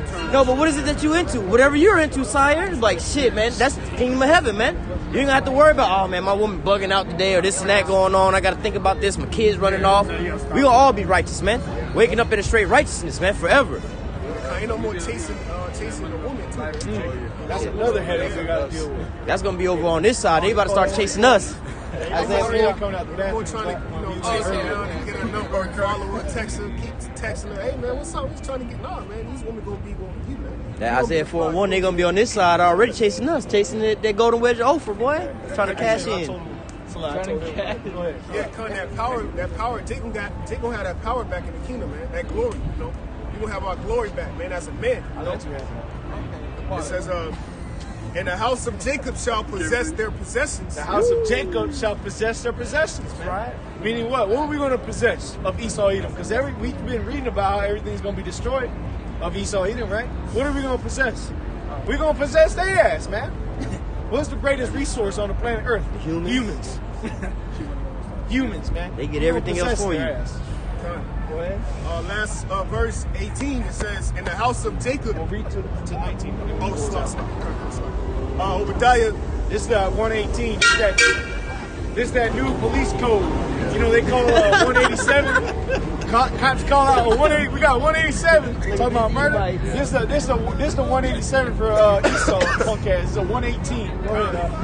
This is 118. Obadiah 118. And the house of Jacob shall be a fire, Bonfire. and the house of Joseph a flame, and the house of Esau for stubble. 118. They're gonna be burnt down to the ground. New code for arson. Right? We're gonna burn these goddamn devils out of the planet Earth, man. We're gonna get rid of their asses, man. After 1,000 years of hardcore slavery, after doing to them what they did to us, we're gonna eradicate their stupid asses, man. That's right. There ain't gonna be no more wickedness, no more filth on the planet Earth when Esau Edom is out of here, man. Because until then, there's gonna be some filth. We still gonna live righteously, but as long as Esau's around, there's a fucking roach crawling somewhere. Hey, well, he'll be a walking abomination because his skin is, first of all, his skin is leprous. So we have to walk. We gonna walk around seeing that abomination at least, you know, until what he's reading right there when he get eradicated, man. Yep. It's that 118. Go ahead. Khan, and they shall kindle in the slop. And they shall kindle in them. Hey, what we were trying to do last weekend? The when the fire. brothers from Miami trying to start that fucking fire. Brothers getting gas and shit. And then finally we threw that fucking match in there. Woof, big ass fire came up. That's what we doing. We killing it. We're gonna kindle that fire to their ass, man. And devour them. And they shall not be any remaining of the house of Esau. No, because what? At the end of that fire, there was not even wood. There was a bunch of dust. Yeah. You know, until dust they shall they return, right? Because they come out of the dust of the ground. You know, they were created out of the dust of the ground. To the dust shall they return. Hey, real quick, the brother brought out in Amos 9 earlier today about how they was going to be in the caves and everything else, and then the Lord was going to raise up the tabernacles of David to possess the remnant of Edom, because these Edomites going to get destroyed over here in America and in the Middle East, but the kings is going to be left over. All right, then they're going to be bred back into captivity, their nations. But now what the brother reading now is their final judgment. All right, just to show it all in the perspective, because that's not talking about stage. Right. This is not talking about the lake of fire that these Edomites gonna die over here in America. No, that's already long gone, man. This is after 1,000 years of their captivity and slavery in the kingdom of heaven, man. This is how the Edomite story ends for their ass right here, man. All right, go ahead. Good. It says, slot. It says, for the Lord hath spoken it. The Lord has spoken it. Going back to Isaiah 55 and 11. My word has gone out, and it shall not return unto me void. This is a part of the Lord's words, man. End of the movie. These fucking devils are going to be done for, man. They're going to be done. Go ahead. And they of the south shall possess the mount of Esau, and they of the plain, the Philistines, and they shall possess the fields of Ephraim. It's 19. Yeah. And the fields of Samaria, And Benjamin shall possess Gilead, and the captivity of the host of the children of Israel shall possess that of the Canaanites, even the Zarephath. So we're gonna be over these damn heathens, man. These nations. We're gonna eradicate these other nations, or it's like we're gonna eradicate Esau, and these other nations are gonna be serving us, you know, in sincerity, man. They're gonna be serving us in righteousness. Okay, because they still gonna be serving us before the 1,000 years, before Esau gets eradicated. But that's gonna be like their indoctrination period. They're gonna be getting a foot up their ass too, getting them in check. And then after them 1,000 periods, they're gonna have gotten their asses whooped so bad and see Esau get burnt to death. They're gonna be like, well, shit. All right, now let's do what these guys are saying. You know? Hey, but really, these other nations don't really have. They kind of made to serve anyway. All right, but nevertheless, they don't really have a problem with serving. Look at, they got videos right now of people over in the land of Israel, all right, all over the place is crying for you so-called Negroes, Latinos, and Native Americans to go back to the land of Israel and get rid of these Edomites, man. They already know. They're like, look, we want y'all to reign over top of us in the state that we in right now, man. So how much more when the Lord come back and put us and you know, give us that the kingdom of heaven? How much more with these other nations, man? They're gonna still be in subjection, but they're not gonna be over here forced to like Moab over there, got to have all this pollution over there because the slave labor that Esau wants to have over here, their whole, their whole civilization is all full of smog and pollution. All right, these other nations, let's just say Mexico and stuff like that, even though they're Israelites, but their country wouldn't be having to use their resources and things like that, the cartels to bring drugs to America to help them. That's only destroying their nation to help out these Edomites, man. So all these other countries that are serving America right now, all right, they all losing out, man. Look at the America's allies, the EU. All right, they're like, nah, fuck that. Y'all got us trying to back off from Russia when we get better deals from Russia, man. That's why you starting to see these prophecies like the beast starting to hate the horde. Yeah, you starting to see these things happen, but ultimately these other nations are going to rejoice once we have their ass in captivity, man. When the righteous shall be in authority, the earth will rejoice. Go ahead and we'll close out on these last two precepts. God, in the captivity of Jerusalem, which is in Sephiroth, shall possess the cities of the south, and saviors shall come up on Mount Zion to judge the mountain of Esau. Hey, what Yahushua tell the 12 disciples? You shall sit on 12 thrones, judging the 12 tribes of Israel, right? Well, if we're going to be judging the 12 tribes of Israel, how much more of these nations, man? All right, go ahead. That's a word with an S at the end, saviors. Yep, saviors. And the kingdom shall be the Lord's. Yahweh Shem Yahushua. Yep. We're going to judge Esau, and the kingdom is going to be of the Lord's, man. All right? Any brother got any precepts? All right. Yeah, so with that, we want to give our praises again to Yahweh, Ba'ashem, Yahushai, Ba'ashem, Rakak Wadash. Double honors again to the elders and apostles, great millstone. Peace and blessings to the whole collective of Israel. Shalom. Shalom. Shalom. I don't know how to chat.